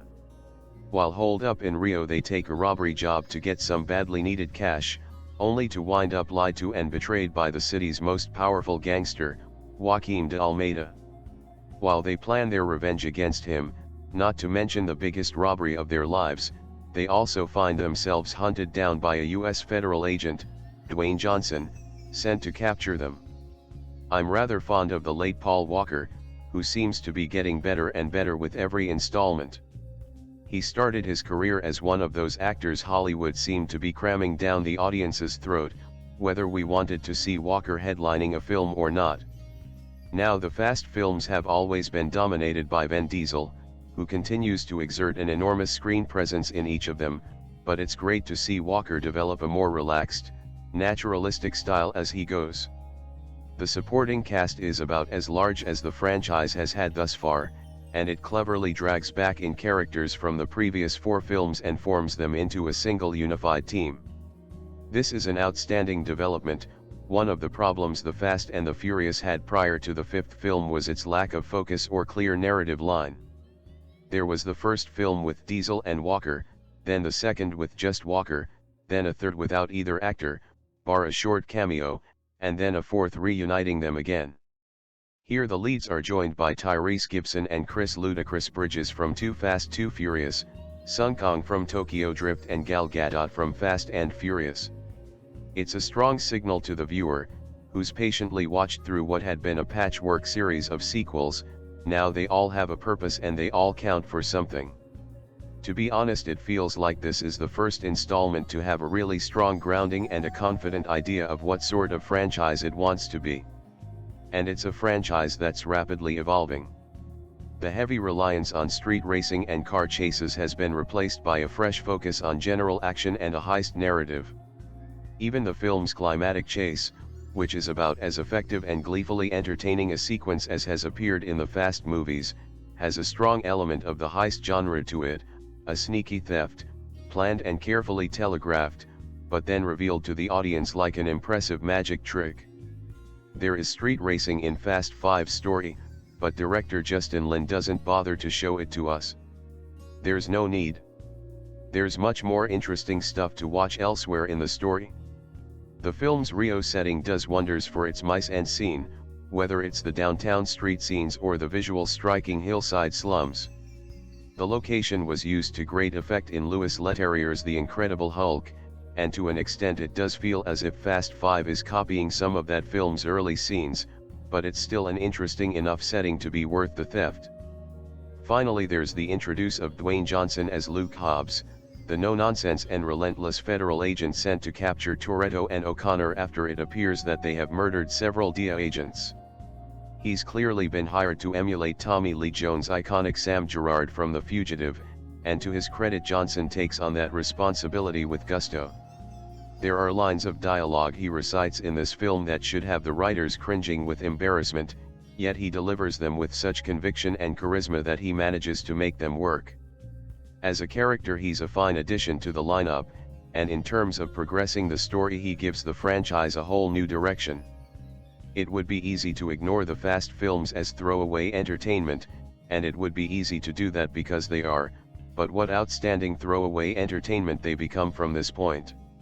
With this film they've become the finely tuned machine that they spend so much time showcasing, an engine built for speed, energy, and to look good. On all three fronts, Fast 5 excels. If you have never bothered with the series, or if you watched the 2001 original and did not find it to your taste, this is the film to watch to give Toretto's gang another chance. There's something freakishly joyous about Fast 5, the fifth film in the Fast and the Furious series and quite possibly the best of the bunch. If you've been a fan of the previous four films, then there should be nothing that gets in your way of seeing Fast 5, easily the best of director Justin Lin's 3 in the series. He directed the last two. While it's likely that some purists will still prefer Rob Cohen's original flick, Lin manages to get more of the fundamental stylings returned to the series while adding in a surprising amount of humanity, humor, and unabashed silliness. Fast 5 is without question the hardest, fastest, funniest, and most relentlessly hardcore film in the series, and so devoted to its street racing, action sequences, car chases, foot chases and hot men with hot women in hot cars that it's hard to imagine too many people watching the film without getting completely swept up in it, even if it will drop the IQ a few points.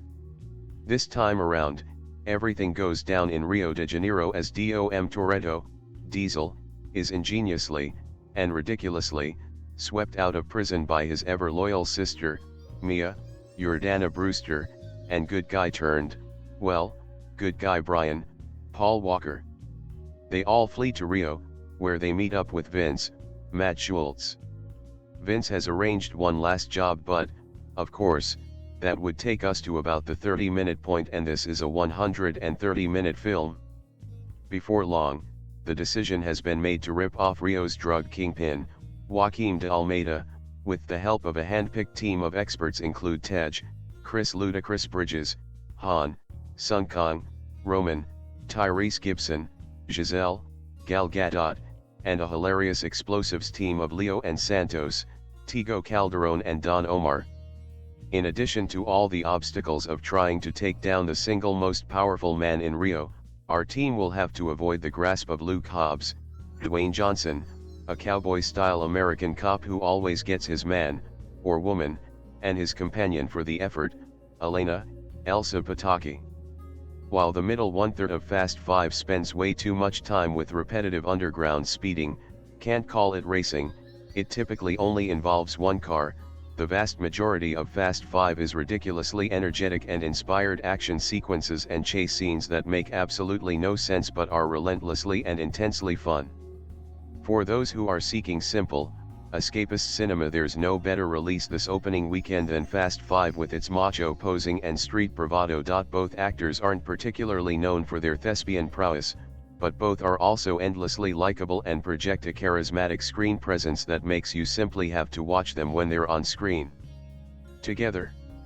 It's kind of an off-kilter, tongue-in-cheek smolder that is just endlessly entertaining. Are they really having fun? It sure looks like they're having lots of fun. Unlike his first two Fast films, Lin really gets it right with Fast 5. The actors, none of whom are particularly brilliant, are nonetheless perfect here, as they're obviously in on the joke and giving the film a light, breezy feeling that works absolutely delightfully with what's going on here.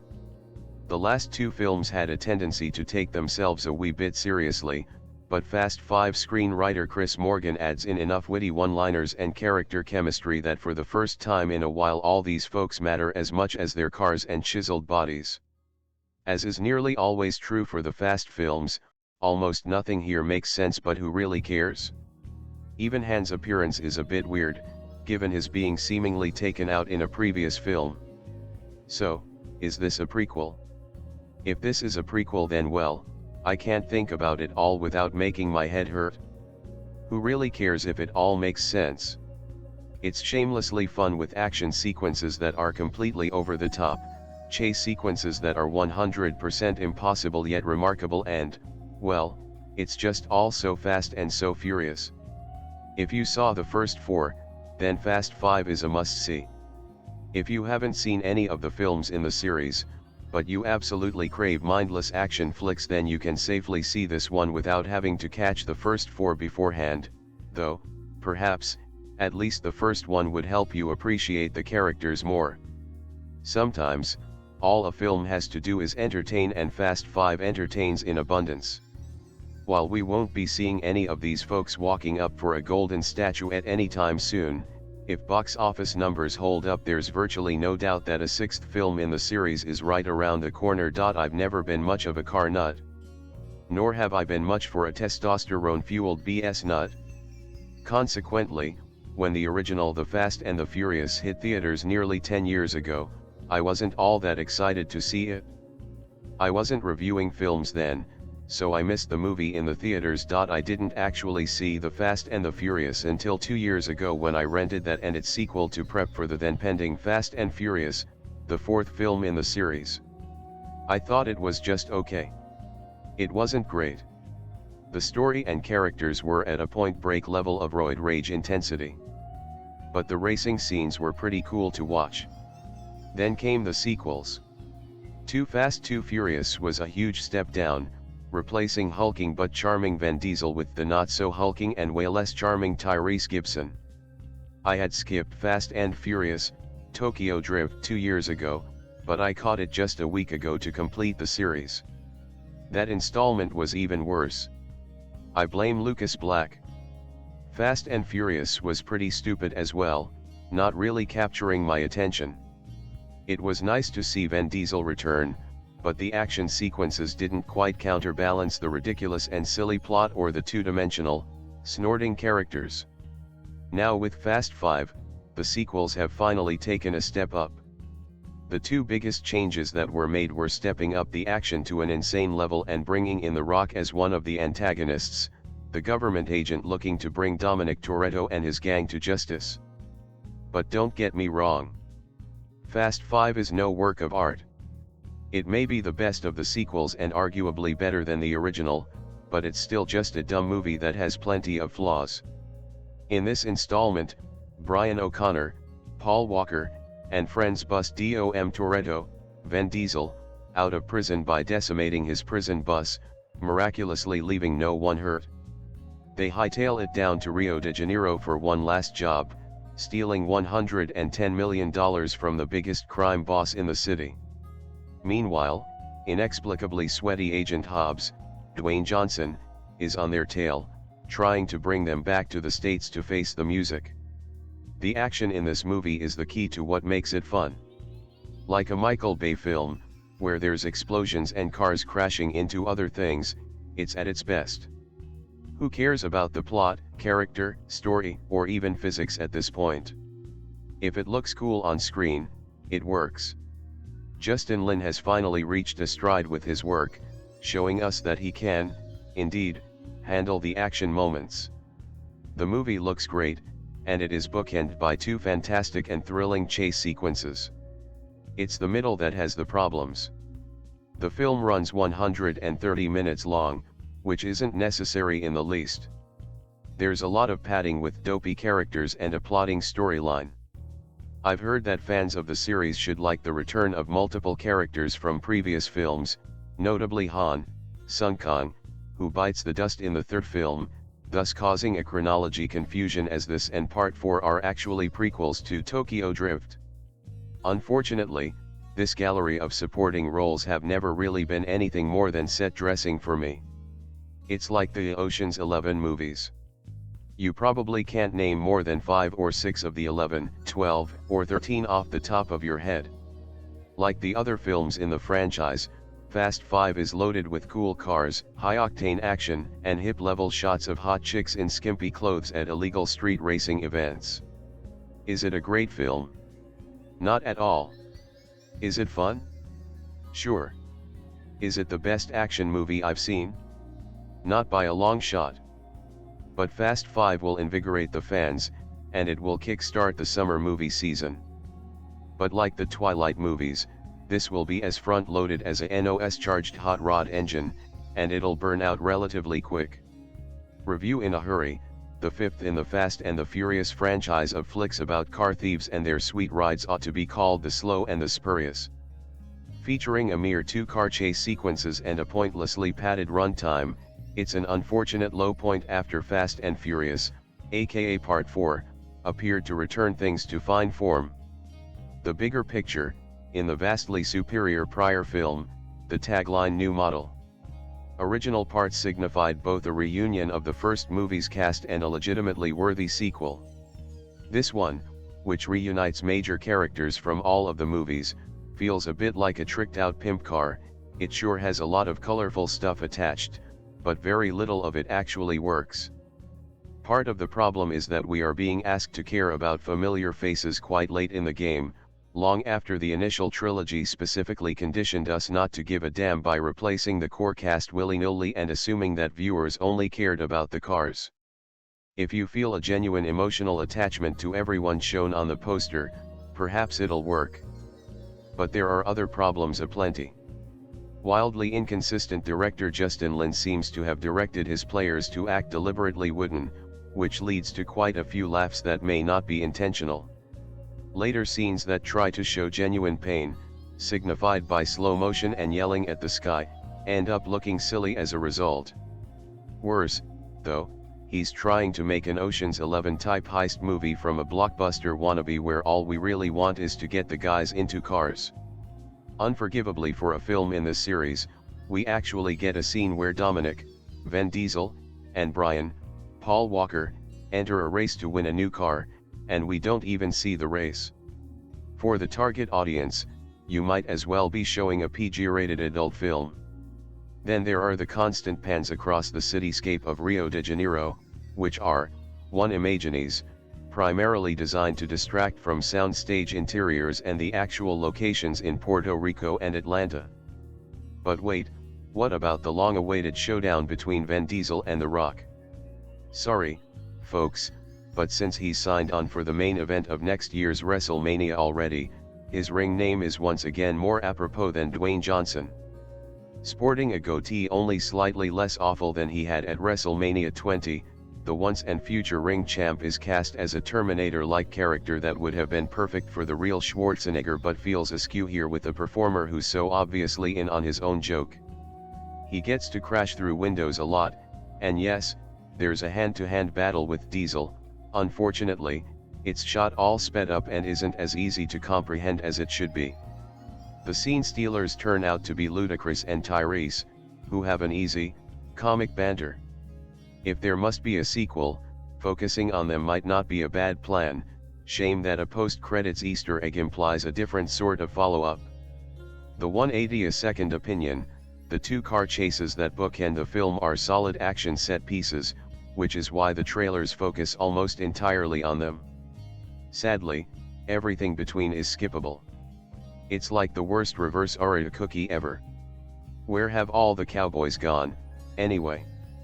I've gotten behind most of the Fast and Furious movies because with the exception of the appalling Tokyo Drift they've been packed with thrillingly staged action and peopled with protagonists who walk that bad boy line cagily enough to make rooting for them a guilty pleasure, but a pleasure nonetheless.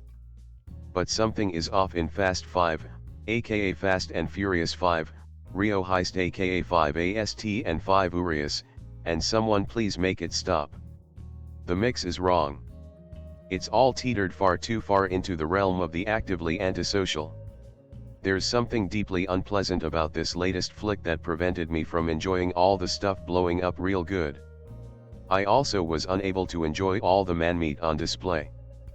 But then, none of the beefcake here was ever to my taste, so I suppose I cannot blame this particular movie for that. Maybe it's me. Maybe I'm getting too old for this shit. Maybe I'm tired of seeing people who do bad championed as heroes merely because the bad they do isn't that bad. Or maybe the only place left for the Furious franchise to go was here. I started getting rubbed the wrong way, and let me tell ya, that's really uncomfortable at the film's opening gambit, in which former cop, former FBI agent, and current criminal Brian O'Connor, Paul Walker, Takers, Flags of Our Fathers, and his main squeeze, Mia, Jordana Brewster, The Texas Chainsaw Massacre, The Beginning, Annapolis, bust her brother and Brian's pal Dominic Toretto, Vin Diesel, Babylon AD, find me guilty, off a prison bus, after he's been sent up for 25 years to life with no possibility of parole. If I'm remembering my Fast and Furious correctly, and I believe I am, it's not like he doesn't deserve it. It's not like DOM is wrongly convicted or anything. He's just, I dunno, too cool for prison? He is Vin Diesel, after all, and any man named after a varietal of automobile fuel has gotta be awesome. Right? So hey. Never mind. It's all good. Chris Morgan's Wanted cellular script delights in letting us know that, despite the horrificness of the prison bus crash that director Justin Lin, Annapolis, Better Luck Tomorrow, stages for our viewing pleasure, there were no fatalities. Hurrah! But 5AST5IVA, the violence to the English language is perhaps appropriate when seen in context, won't let it go. So I'm thinking the too sexy for my responsibility to my fellow humans thing is probably intentional. 'Cause what happens next really bothers me. See, Brian and Mia end up down in Rio de Janeiro, which is where it's at these days, apparently, where they hook up with DOM and some other pals from the old neighborhood and decide to do a job heisting fancy schmancy sports cars from a moving train.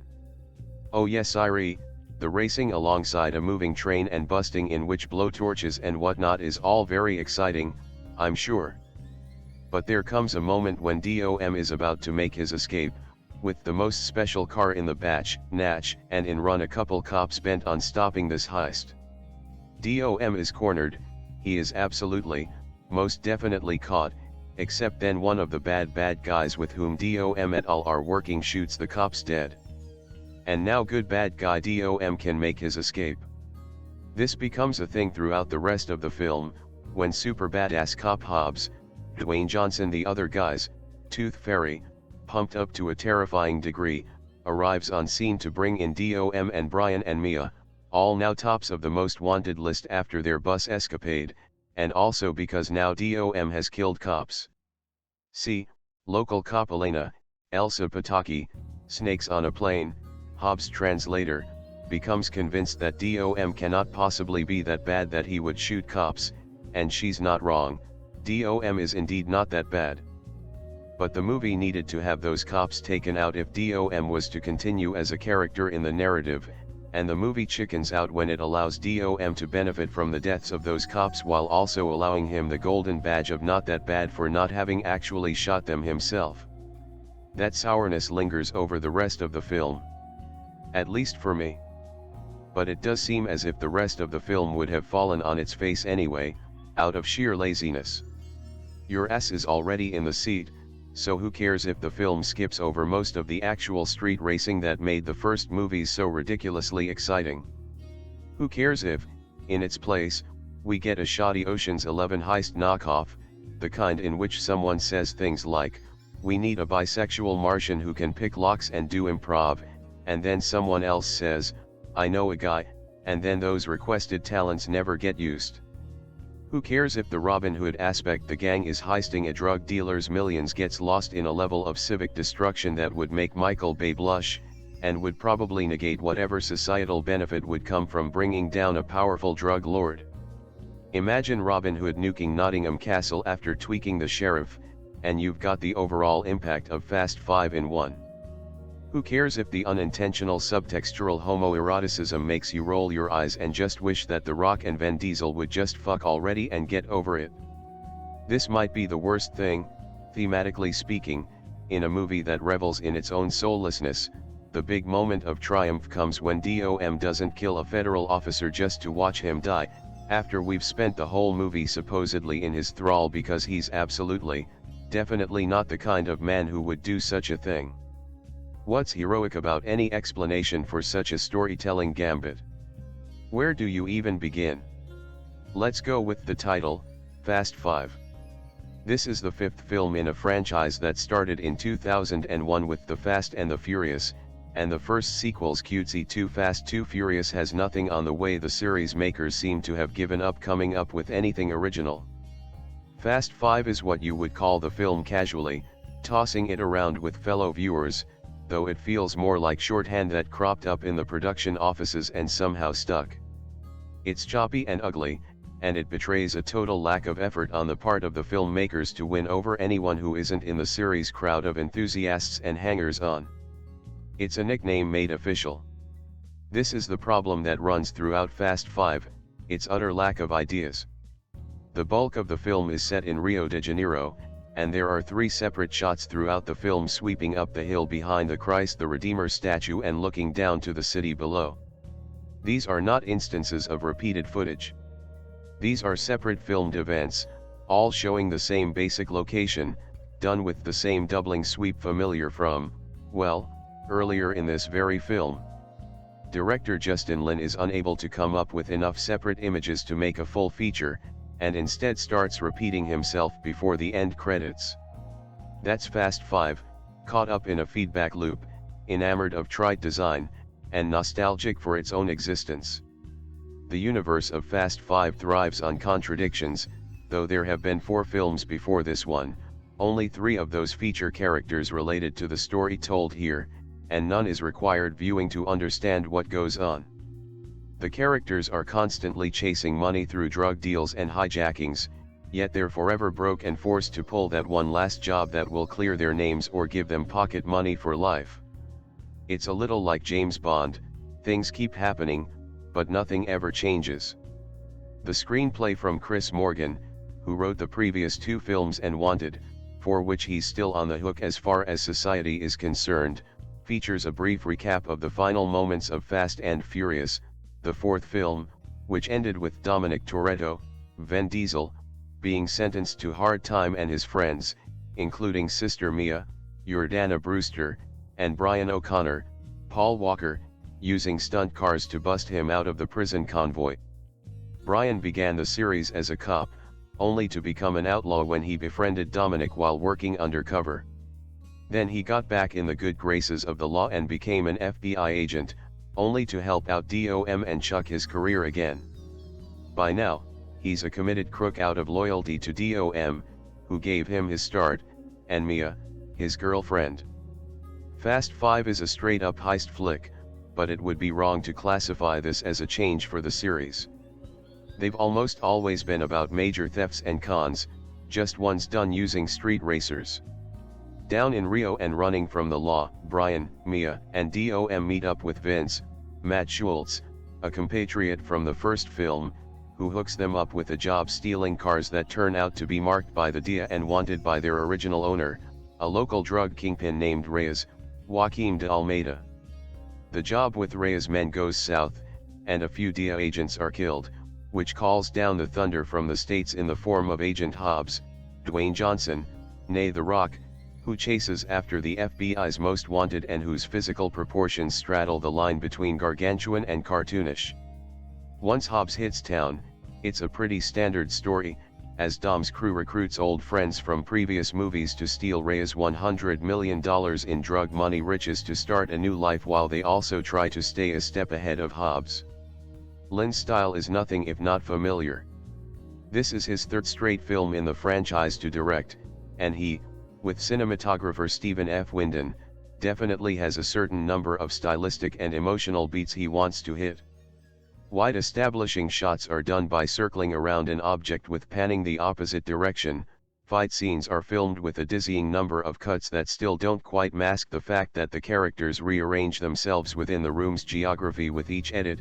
Action scenes are presented with tweaked frame rates that create a choppy look that owes more to a general prevailing vibe than any one storyteller's desire to imbue movement with tone, etc., etc. The best action sequence comes early on, with various enemies chasing Dom, Brian, and Mia across the rooftops of a Brazilian favela, soaring from house to house with a kineticism and freedom that's breathtaking. It's one of the few times Lin actually lets us feel what's happening in the film's world instead of just observing its hyper-edited effects. A sense of place gives you movement and energy, a clutter of images does the opposite. Lin is so enamored of assembly line filmmaking that he forgets to make any part of Fast 5 feel like anything other than an unwarranted entry in a series that should have ended already. Lin was an almost inspired choice to helm the first season finale to NBC's Community, which used a paintball game to send up action cliches, but his work on that show soared by mocking its own inanity. Here, he actually means it, which is far more problematic. The cast does have its moments of humor and ease, though. Walker is almost criminally charming, and he's actually able to bring a humanoid smile to Diesel's face when they're pawing around and stealing cars as they plan their heist. The supporting players are likable, too, particularly Tyrese Gibson as a fast-talking driver and thief and Chris Ludacris Bridges as the resident safecracker. There are times when they're all able to come together and just coast on their mutual chemistry, and it's these scenes that work the best, since they're the most like the actual enjoyable heist films Fast 5 wants so badly to be. But soon enough, the camaraderie is over, and Dom's talking in greeting card banalities about life and freedom, and he's doing so with all the passion of a child struggling with a summer reading assignment. It's true enough that this is an action film, and that performances in the genre are not typically expected to be life-changing or resonant, but it's not too much to ask for the actors to act. It is, after all, their job. Then again, there's a degree to which some of the plastic performances are fitting, given the fact that they abut a series of set pieces that rely more and more on computer-generated objects and ideas. When Lin uses real cars and actual objects, the stunt scenes look amazing, but when he reverts to CGI, the film stalls out. The visceral thrill of physical action is almost impossible to replicate digitally, and parts of the film feel dead on arrival.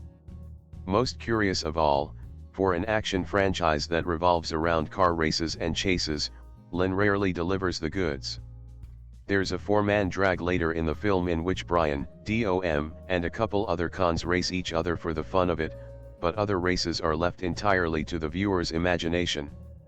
At one point, Brian and Dom take to the streets of Rio to find racers and challenge them to heads-up matches to try and win new vehicles for their robbery scheme, a setup that seems beautifully teed up to allow Lin to mix the series' trademark racing tone with its broader heist/action leanings. But we never see the races. After a few traded barbs and some typical bravado, the film cuts to the aftermath to show Dom and Brian arriving at home with their trophies. Lin, bizarrely, seems to have forgotten that the fast cars and speed-based thrills are kind of this whole movie series' MO, and that without them it becomes just another franchise. He's made a racing movie with no races, an action movie that trades physical thrills for computer-generated toys, and a narrative film that plays like an ad. Fast. On occasion. Furious. Not a chance. This film. Directed by Justin Lin. Written by Chris Morgan. Based on characters. Produced by Neal H. Moritz. Starring Vin Diesel. Cinematography Stephen F. Winden. Edited by Christian Wagner. Music by Brian Tyler. Production company's original film. Distributed by Universal Pictures. Release dates April 15, 2011. Running time 130 minutes. Country United States. Language English. Budget $125 million. Box office $630 million. If you enjoyed this story, Don't forget to like the video, share it with your friends, and subscribe to the channel for more amazing movie stories. Thank you for watching.